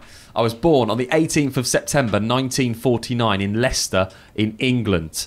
I started my career in 1966 with Leicester City, where I made 286 appearances. Mick Sullivan. Gordon Banks. Incorrect, Mick, you're out of the game. And I scored 1 goal as well for Leicester City. In 1974, I moved to Stoke City, where I made 110 appearances. Adam, James, total guess, Peter Shilton. Is correct, Adam. Yeah, that's what I was going to go for as well. In 1977, I moved to Nottingham Forest, made 202 appearances. I then played for Southampton, Derby, Plymouth, Wimbledon, Bolton, Coventry, West Ham, Leyton Orient. I made 1,005 appearances in total, and that 1 goal, which I scored for Leicester City. Also, of course, played 125 times for England. Okay, we've got 1 more to do for you tonight. I was born on the 20th of March 1959, and I started my career in 1978 with Edgware Town. In 1979 I moved to Wimbledon, and I made 340 appearances for Wimbledon until 1988. Mickey Sullivan. Yeah. Dickie Guy. No, incorrect, you're out of the game. Is it Dave Besant? Is correct, yeah, it's Dave Besant. In 1988, I moved to Newcastle. I then played for Chelsea, Grimsby, Wolves, Southampton, Forest, Portsmouth, Tottenham on loan, Bradford, Wigan, Brighton, Fulham, North Greenford United and Stevenage. And in total, I made 775 appearances. There we go, that was Who Am I tonight. I think these were sort of eyebrows, like they wanted some young keeper that they wanted to guess, but go on, Zach, he done well there to pick that one up. Well done. Absolutely brilliant. There we go. Okay, yesterday I caught up with Walton Casuals goalkeeper Denzel Gerrard, and we talked everything goalkeeping for a couple of minutes. It was fascinating. So Denzel, for you this season, certainly the way that Walton like to play, you have to be alert the whole time because you're almost involved as much as the centre-backs. Yeah, we obviously at Walton try and play out from the back all the time, and we do this because it encourages the opponent team to press us, which leaves space in behind, and to pull that off week in, week out, when people know this is what we do, you need to be attentive. Like I get as much touches just as the centre half, so I need to be just on point as they are. Does that change now the way that a goalkeeper perhaps trains? We were so used to over the years goalkeepers training, making saves, coming for crosses. Does that mean that training has really changed for the goalkeeper over the last 5 years? I would say so. I think you do see a lot more keepers get involved in the small-sided games like the keep ball sessions. And obviously that's just to build on your footwork and getting used to feeling the ball a lot around your feet, passing, movement, your first touch. That does play a part in it. So yeah. What made you want to be a goalkeeper? Have you always been a goalkeeper? I haven't always been a goalkeeper. I used to play out on pitch, and I just didn't like losing, and I just thought if anyone should go in goal, it should be me, because I'd rather it be down to me than rely on somebody else. So that was just a personal thing for me, just going in goal. Do you think goalkeepers get enough credit as it is for the, not only now the saves and the important parts they play in games, but also for, like you say, starting the moves out from the back and really being a point of contact for the back four? I don't feel like we do, unless obviously you are a goalkeeper or you know the technical side of goalkeeping. To the normal watcher, they won't really see the importance of what goalkeeping is about. It's not just about making saves and coming out for crosses, but obviously we do start attacks.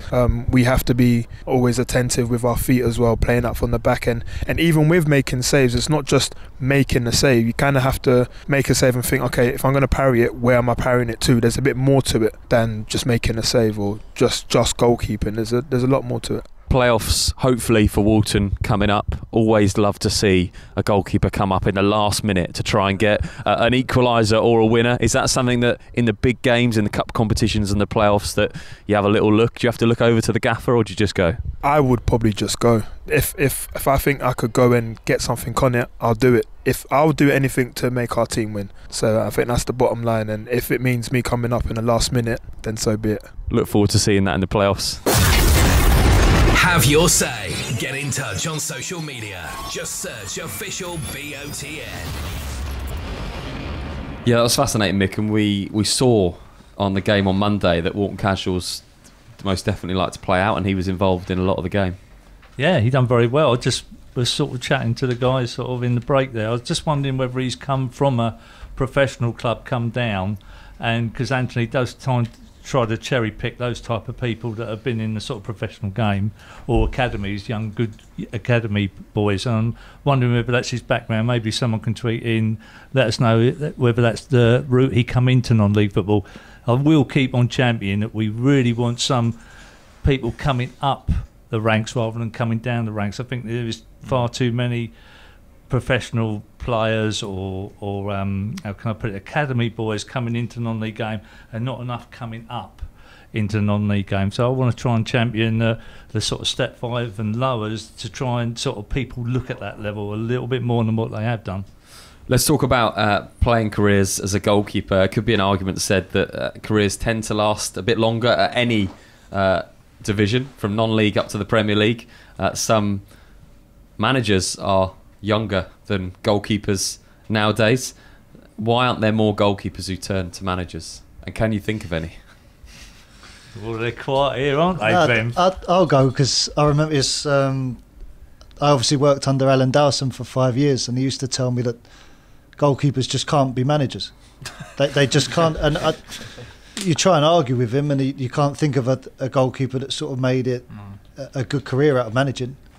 And sometimes when you do think about it, we perhaps haven't got the knowledge of being an outfield player, or the knowledge, like, I wouldn't know what to tell a centre midfielder, where to run or what to do and things like that. So I wouldn't back myself as a manager at the moment anyway. I was trying to think of any goalkeepers that have been managers, and the only one I could think of was Walter Zenga, the ex-Italian goalkeeper, famous in Italia 90, that managed Wolves for a brief spell. Gary McCann. He's doing a good job. I think he's a good manager. Yeah. Nigel Atkins used to be a goalkeeper as well. I don't know where he is now. Ex-Reading, Sheffield United, He's unemployed. He's Hull. Yeah, I think he's at Hull. He's at Hull City, yeah. Nigel Atkins is a good one. Didn't Brian Gunn did a bit for Norwich, didn't he? I think, but I think Son Angus plays for Norwich. Didn't I think he got fired quite quick. But there aren't many. Gunn got the bullet. Really not. Yeah. Oh God. The puns coming out from Adam. Yeah, I can't think of any. It's strange because actually goalkeepers, we say, are good leaders on the pitch, and there's many an example of goalkeepers that have been captains. Why do they struggle off of it? I think we just have enough of shouting at people, so we just pack it in after. That's probably it. Yeah. Is it a struggle with the transition into management, or is it just a lack of interest, perhaps? I think it's just a lack of interest, because it's like we were talking about earlier, saying it's a specialist position. I find goalkeepers are much more inclined to go in to be a goalkeeper coach rather than going into management, because they know that's what they know. That's going to be their probably easiest route into coaching, and that's what they enjoy. And managers are a lot more stressed out than goalkeeper coaches as well. So. Yeah. Is there anything that can be done to encourage goalkeepers to perhaps go into a career in management, or is it simply the fact that goalkeepers just don't fancy it? I mean, it's probably down to the individual. I mean, I fancy myself as a manager. I want to go into management when I finish playing, but I think it's just down to the individual. Like, you know, do they get frustrated that they have to do the outfield goalkeeping courses and the goalkeeping ones, so they just don't bother? Probably, yeah. Let's not go back there. I guess that one of the things is that there are less goalkeepers than outfield players, so you'd expect there to be a much lower ratio. Yeah, I honestly think it's just the general knowledge. Like as Sam said, like we've grown up just knowing the 18-yard box and sort of being our own. Like it's such a single-minded position that I think by the time you've finished your career, you're ready to look after the next goalkeeper. You're not ready to go into something you haven't known for the last 10 or 15 years. So I think you just stick to what you know. Is it simple, really, that goalkeepers do stay in the game, but they're goalkeeping coaches because that's where their experience lies? I can only speak from my own experience. It's probably somewhere I want to go, but I think for a lot of people outside of the professional game, it's I think your life dictates that as well, whether it be your job or what you go into after football, your families or things like that. It's whether you've got the time to be able to dedicate what you need for non-league football.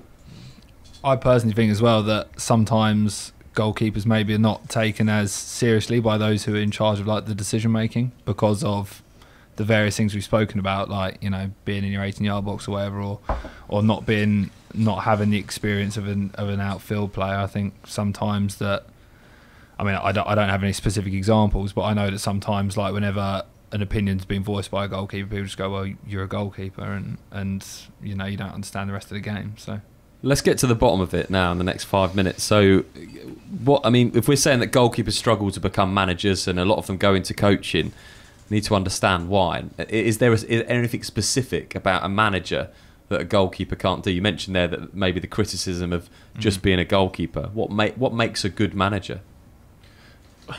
I think if you flip it, if you get an outfield player who then finishes playing, they're not going to become a goalkeeper coach. So I see it that way. As when you're a goalkeeper, you stick to, like Rob said, you pretty much stick to what you know. So that's where there's that comfort about it. But you stick to what you know. You know you're going to be a good coach because obviously you played there for years. But if it was the other way around, you don't get many outfield players being goalkeeper coaches. That's a good point. But I would say a good way in for any goalkeeper to get into management would be to rely on a good relationship with a manager that you might have played under, and then become his assistant manager, and then learn the ropes through that way. Which I'm sure that's probably the way you're going to go, James. Yeah. Maybe Chappers might look for someone soon or other, but that's the way I would see. And you've got to have it in your blood to want to be dealing with all these players. You know, you're all players now, but by golly, will you want players to be moaning in your ear? I'll ring you up all day long when you're at work and that, moaning about money while they're not playing. Would you really want that? I might be putting you off before you even from the start. Yeah, no. But does it matter whether they're a goalkeeper or not?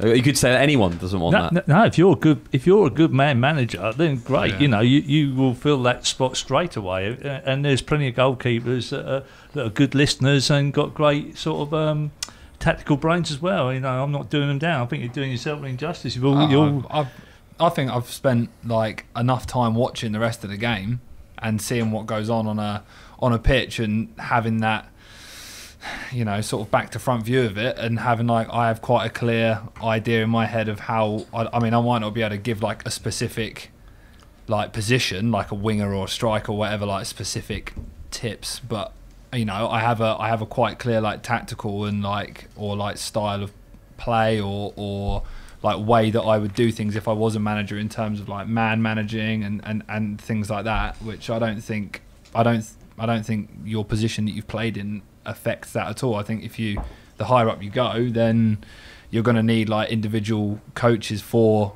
centre halves and, you know, the different positions, but I don't think that being a goalkeeper has anything to do with being able to have like a clear defined way of how you want to play and how you want to run a club and a team and things like that. With management in mind, who are some of the best and worst managers that you've worked with then? I want worst. Good and bad. Come on, let's have a good and bad out of each one of you. Good and bad. Who's going to be brave enough to give the bad one? Come on. Let's go round the... Come on, James. Good and bad. It's good and bad. Don't start with me. I don't mind starting. Go on then, Sam. Good for me would be Jamie Day at Welling. I think tactical knowledge and the way that he ran the team, and obviously it shows because when I was with him at Welling, we won the Conference South and it worked really well. So he was probably the best that I've played under. Worse for me personally. Yeah, it's a personal thing, yeah. Just because it didn't work out and we clashed, was John Coventry at East Thurrock. Wow, right, okay. Just nothing against him. He was a good manager, but I didn't personally agree with some of the way that he went around things, and that was it. We didn't clash. It just didn't really work out. Sam, top man, come on. If we're not going to get your best ones, your worst ones, let's get your best. Who's the best managers? Sam stuck up for it. Come on, be brave. No, I would go.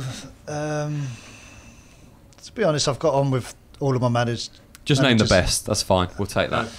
Probably Alan Dowson. Okay, James. I did like working under Mark at Dorking. Brilliant. Mark White and Zeki. My best is Paul Hughes at Hayes and Yedin, and my worst is no comment. Excellent. Okay, right. So to sum up, we're going to preview the games at the weekend across the Bostik leagues, but to sum our goalkeeping section up, do you think that modern day management and coaching is changing to reflect perhaps the modern day goalkeeper? Is there real noticeable now in management and coaching to reflect that goalkeeping as a position has changed? I think the more it gets amplified at the top of the game, I think the more it will trickle down and will more people will take more notice of it. And I think you have to thank, but it's because of the issues that some of the top clubs like Man City have had with their goalkeepers that it's starting to become more prevalent lower down the leagues. Final word from anybody else on management and coaching and goalkeepers? Are we changing for the more positive? For me, if going back to the management thing, although you said about a little bit of an injustice, I think for me, if I was to go into it, I would have to have good staff around me. Obviously, I've played with some good players with good knowledge and good sort of tactical awareness. I think I would have to have a good, strong sort of management team with me, and probably give it a go that way. That's how I see management anyway.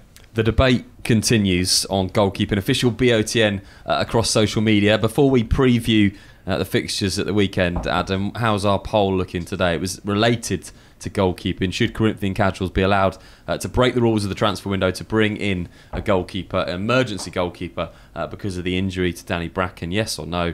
How are we looking? So 67% of our listeners think they should be allowed to sign a goalkeeper, which isn't the position I personally hold. Which is 67% of the listeners with the wrong opinion. I don't see how anyone can, in the nicest possible way, I don't see how anyone can vote for that. If they've been given, they were given clear and enough warning, and yeah, it's unfortunate, and I feel sorry for them, but rules are rules. We go back to the Nico Muir analogy. If a striker gets injured, you're not allowed to replace them. I think we've said this before. If you just joined us, that the opinion here was, the consensus is that if you haven't registered 2 goalkeepers that you're happy with in your squad by the end of the transfer window, then is that poor management? Yeah. I think a lot of that is a bit of a sympathy vote as well. They're like a truly amateur club as well, which they point out that they obviously don't pay their players nothing, and maybe that's why they get that level of support behind them to want to get themselves out of jail a little bit, because they're a truly amateur team. But, nothing amateur about the other teams in the playoff. I mean that in the nicest possible way. I'm sure they won't agree if they're allowed to bring someone in. Rob, I'm going to give you the last word because you've come in a bit later on this, because you're obviously siding towards Corinthian casuals. Yeah, I probably would. The only reason I say it is that sort of as I'm getting older, I sort of realise how tight the budgets are and how tight and hard it is for non-league to have 2 goalkeepers in a squad, and to be able to afford 2 goalkeepers. Have one less striker? I don't know. I don't think a management's going to see it that way. So from James's point of view, he's probably relied on Danny for the sit. It's just unfortunate. And if Danny's listening, then I truly hope he gets better soon. But it's a really interesting debate, because there's plenty of clubs that have had injuries throughout the whole season that would say we'd be in the playoffs if we wouldn't have had our injuries. I'll step in there though, Ben, for Corinthians. They haven't got to pay, they ain't going to make any money by having one less striker. They just have one less striker. They're not paying their players, are they? There we go. So if they're not playing their players, maybe they could have had another goalkeeper. I don't know. You can vote on social media, official BOTN. We're going to look forward to the fixtures across the weekend right now. We're going to start with Brighton Sea Regent against Harrow Borough. In 19th position, Brighton Sea Regent have 45 points. They're 4 adrift of Harrow Borough. The latter are in 16th with a game in hand, but both sides have a game before Saturday. Harrow Borough play Lowestoft Town tonight, having also won their last 2 matches against Enfield 5-0 and Merstham 1-0. Brighton Sea Regent face second place Billericay tomorrow evening, and will go in as underdogs, having lost 3 of their last 4 games. Interestingly, Mick, Harrow with that 5-0 win against Enfield at the weekend. That's quite outstanding, but I think I watched them against Merstham. That was a game I went to on Saturday when Back of the Net got cancelled. But by golly, Harrow deserved that for their work ethic and shutting them people down, and just truly hard-working side that Steve puts together at Harrow. And if you flip the coin to Brighton Sea, they come across as another unfashionable team. I don't like saying it, but both Harrow and Brighton Sea are unfashionable teams with not great lots of history behind them, and they're very similar in their makeup. Rob has got them working really hard. We've obviously covered Brighton Sea quite a bit, and there's no real outstanding players in either side, but they do work as 2 units. And I'm just going to have to sit on the fence if you want to call it anything, but I'd say that's going to be sort of a 0-0 or 1-1 draw, that one.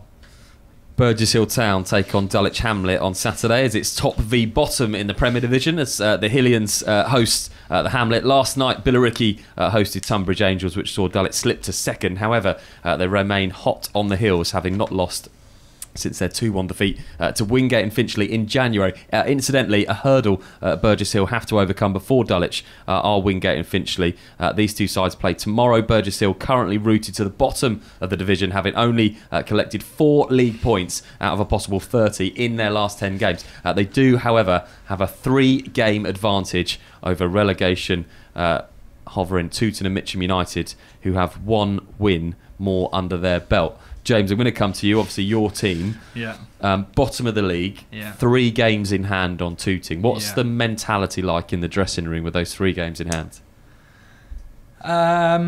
Well, we know we've got them, and we know we're going to have to win 1 or 2 of them. We're just really trying to take 1 game at a time. We know that we're going to probably have to win like 3 games. We've said I think if we win 3 games out of our remaining games, then we'll stay up. We're just taking 1 game at a time, just trying to stay really positive. We played Dorking on Monday and we gave a good account of ourselves. We hit the bar at 1-1 and goals change games and stuff, but it's just really 1 game at a time and trying to stay positive. And obviously Wingate is a game that we feel is winnable. Dulwich maybe not so much, but yeah, we're just gonna try and pick up points anywhere they come, really, to be honest. Mick, of Lowestoft Town got themselves into trouble now as well. 36 points, 40 games played. Are they in that area? Well, if Burgess Hill win their 1 game in hand on Lowestoft, they'll be 34 points. Tooting and Mitcham 34, Lowestoft 36. So are they in that? Yeah, I think the bottom 3. I think Harlow's just going to get themselves out of trouble. Yeah, Kingstonian are out of it. Rob lucky, but it's sort of like those three for definite. I think Lowestoft, as I say, if Burgess Hill just nick 3 points, it will put nervousness into Tooting's camp and into Lowestoft. So in a way, I like to see the top of the league, but I also like to see, particularly only 1 going down this year, has been a bit flat for me, the league. The fact that it hasn't had that competition, the middle of the table sort of gone a bit south for me as well. It's all about at the top when, you can still enjoy the relegation battles as well. And just the 1 going down has been a bit of a freebie for a lot of them this year. Mick, who's going to go down? Oh yeah, you're really putting me on. I'm in an awkward situation here. Just think, Frank Wilson's a good friend of the show. There's too many good friends I've got down there. Far too many. I'm not going to call that. I'm sorry. I know I've got to say a lot of things, but that is weak. Yeah, it is weak. It is weak. I've still got to go to a few more games. You lot, I don't. Yeah. We talk about in the Premier League. We're looking at the likes of Southampton and Stoke, and we're talking about who we think's going to go down week in, week out. We all love non-league football. We love the Bostik Premier Division. Have we got an opinion on these clubs and who might go down?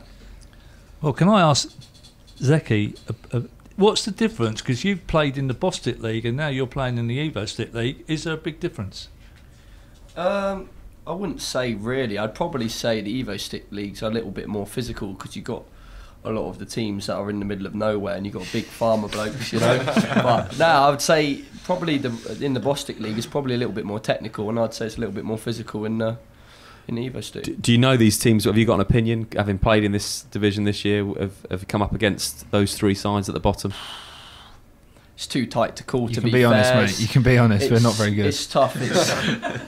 Burgess Hill having 3 games in hand is a plus, but they haven't got the points on the board. So at the moment, it looks like Burgess Hill, but anything can happen from now to the end. You'd be surprised. So. And Lowestoft Town were due to play at Harrow tonight, and it was actually postponed. We're going to move into the Bostik North now, and Surham Town Rangers are unbeaten in 5 games, but 4 of these have been draws. They take on Whittam Town. They've got 7 points out of a possible 15. The side are currently 16th in the Bostik North with 46 points, whereas Whittam are 14th with 50. The hosts, however, have 2 games in hand, one of which is tomorrow night against Ware, so a win would make this game even closer. Whittam are on mixed run of form at the moment, winning 3 of their last 5, but also losing 2. Sam, come to you as it's your division. Surham Town Rangers, Whittam Town. Have you come up against both those teams this year? Yeah, played against both of them. Surham are quite direct, and they've got probably one of the longest throws in the league. So love that. The Whittam goalkeeper needs to be prepared for throw-ins everywhere, basically. But I say that, yeah, they're on a half decent run, not losing in 5. Whittam are a bit up and down, to be honest. So I'd call it a draw, 0-0. Bottled it. 0-0 draw there. Exciting for Surham Town Raiders and Whittam Town this weekend if you want to get down there. Another exciting game in the division may well be Maldon and Tiptree against Bowers and Pitsea. We'll have cameras there. It's a must-win game for the Jammers on Saturday as they host 3rd place Bowers and Pitsea. Maldon and Tiptree have recently been leapfrogged by Heybridge Swifts and displaced a playoff position. Swifts still have a 3-game advantage, and despite their pile-up, have collected 20 out of a possible 30 points in their last 10 games and scored 29 times. We'll be covering Hornchurch against Heybridge at the weekend. Maldon's form has recently taken a dip and they've succumbed to defeat in 4 games on the bounce. However, more positively, they have not lost a game in their last 2 encounters. As for Bowers, they are only 3 points short of an automatic promotion spot and therefore go into this game with the objective, I'm sure, of securing all 3 points and looking towards automatic promotion. Another big game. There's 3 big games at the top of the North this weekend. Yours against Heybridge being one of them, Maldon and Tiptree against Bowers and Pitsea, and the other one involves Canvey Island as well. And I'm just struggling on the tip of my tongue to think who they're playing. But it's a big weekend in the Bostik North. Yeah, it is. Yeah, I mean we know we've got a tough game against Heybridge. Obviously they've played a lot of games this season, but they're a very good side, so we know it's going to be a tight game and we're going to have to be our best to get anything out of that game. Maldon and Bowers is an interesting one.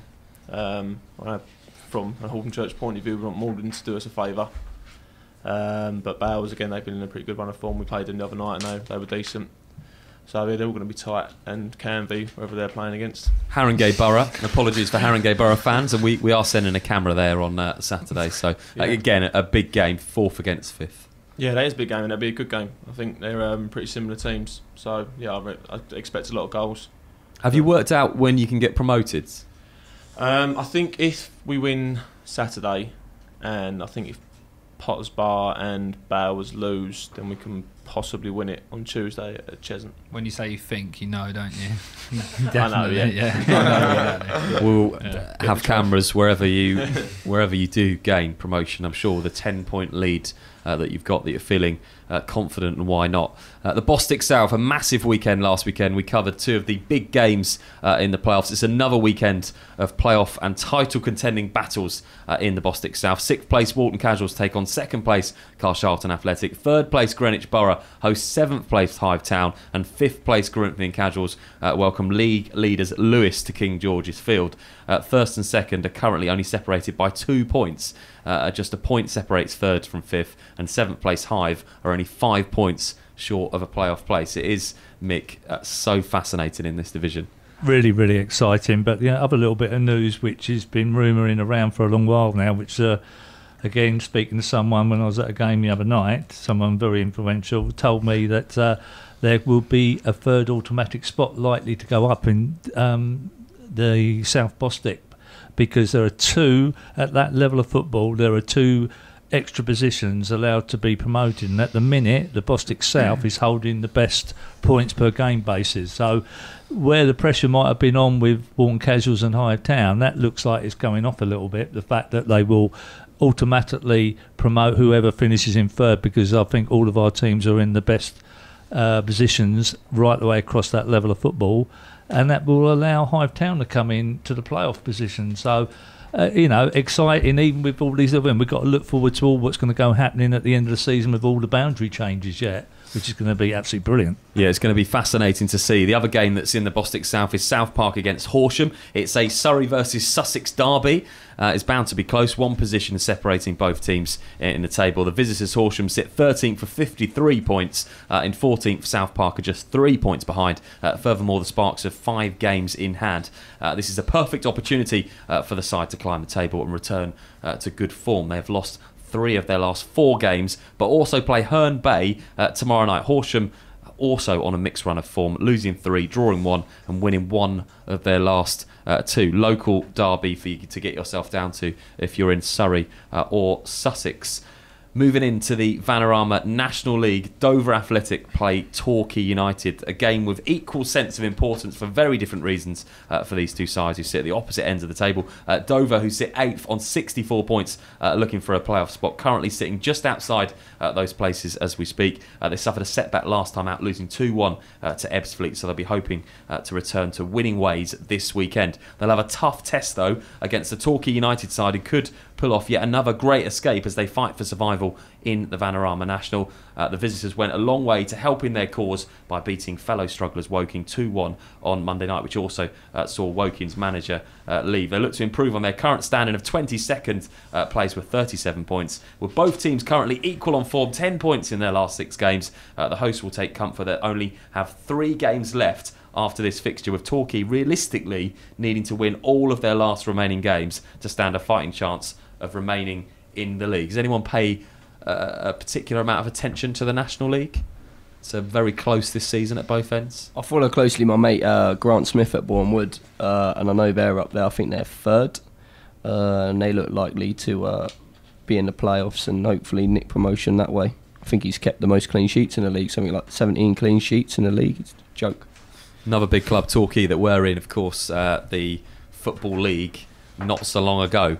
Possibly the closest division out of any that we've looked at this season is the Vanarama South. Many teams at the top looking like they could get automatic promotion. Of course, the playoffs have been extended in the Vanarama Leagues. Chelmsford City play Poole Town, another fixture which sees 2 teams fight it out for very different reasons. The hosts are currently in 8th with 56 points and have their eyes on a playoff spot to come the end of the season. The visitors are in very different position altogether, currently occupying 20th with 32 points on board, although within the relegation places, escape is not completely impossible for Poole Town, with form between the two sides not dissimilar at present. Chelmsford have picked up 8 points from their last 6. Poole Town have 4 from their last 6. In terms of fixtures, the hosts face the likes of Whitehawk, East Thurrock United and Wealdstone. The visitors take on Hampton and Richmond Borough, Wealdstone and Concord Rangers. No doubt it's a difficult set of games to come for both sides after this fixture, meaning surely the game takes on extra emphasis this weekend. Chelmsford City against Poole Town in the Vanarama South. We need to do one from the north, just for our northern listeners, as Adam always likes to say. And it's Blythe Spartans against Kidderminster Harriers. The Vanarama North fixture will be a hotly contested affair after the 2 teams that could easily come face to face during the playoffs.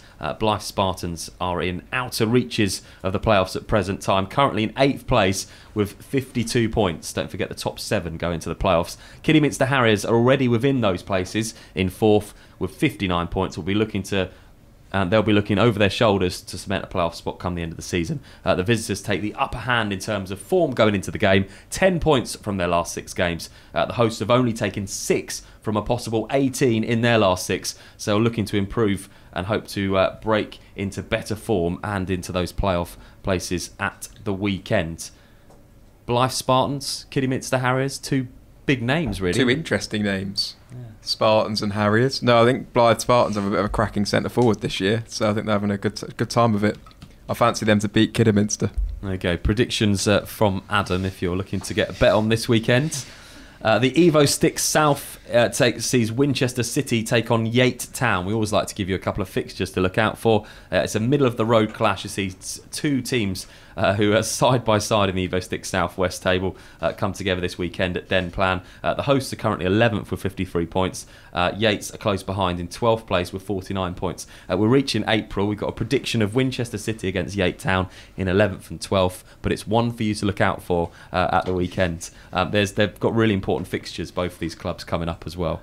Oh, a big shout out for Pat Cox that's at Winchester City, and he's scoring goals in that I think league. he's just left. Oh no! Oh well. All right. Well, thank you for that, Seki. As you can tell, this is a really well planned preview of Winchester against Yate Town. The final fixture, and this is the one we always do for you to look out for. A little bit of geography for you as well. And this one, it's in the Evo Stick Premier Division. It's Buxton against Workington. Buxton would have played in 3 matches by the end of this week. They encountered Matlock Town last night and also play Hendersford Town tomorrow. They're on a good run of form as the side were unbeaten in March and have 51 points in 15th position. Workington are 8th in the table with 56 points, but the upper mid-table is increasingly close. So don't take anything for granted as 15th place plays 8th position, and don't put your money all on Workington. Knowing Workington like I do, they never take anything for granted up there. You know, they're real hard workers up in Workington. So they're in 8th place, so they shouldn't take it for granted, should they? They don't take anything for granted up there. That's how they roll. Should we not be sending him up to the northern divisions to cover a back of the net game? He is going on Saturday. So on our show on Saturday, we've got live commentary from AFC Hornchurch against Heybridge Swifts. We've also got Adam live from Buxton against Workington, so you can follow that game with us. backofthenetsouth.co.uk. We've actually gone over time tonight. That's how good the show's obviously been.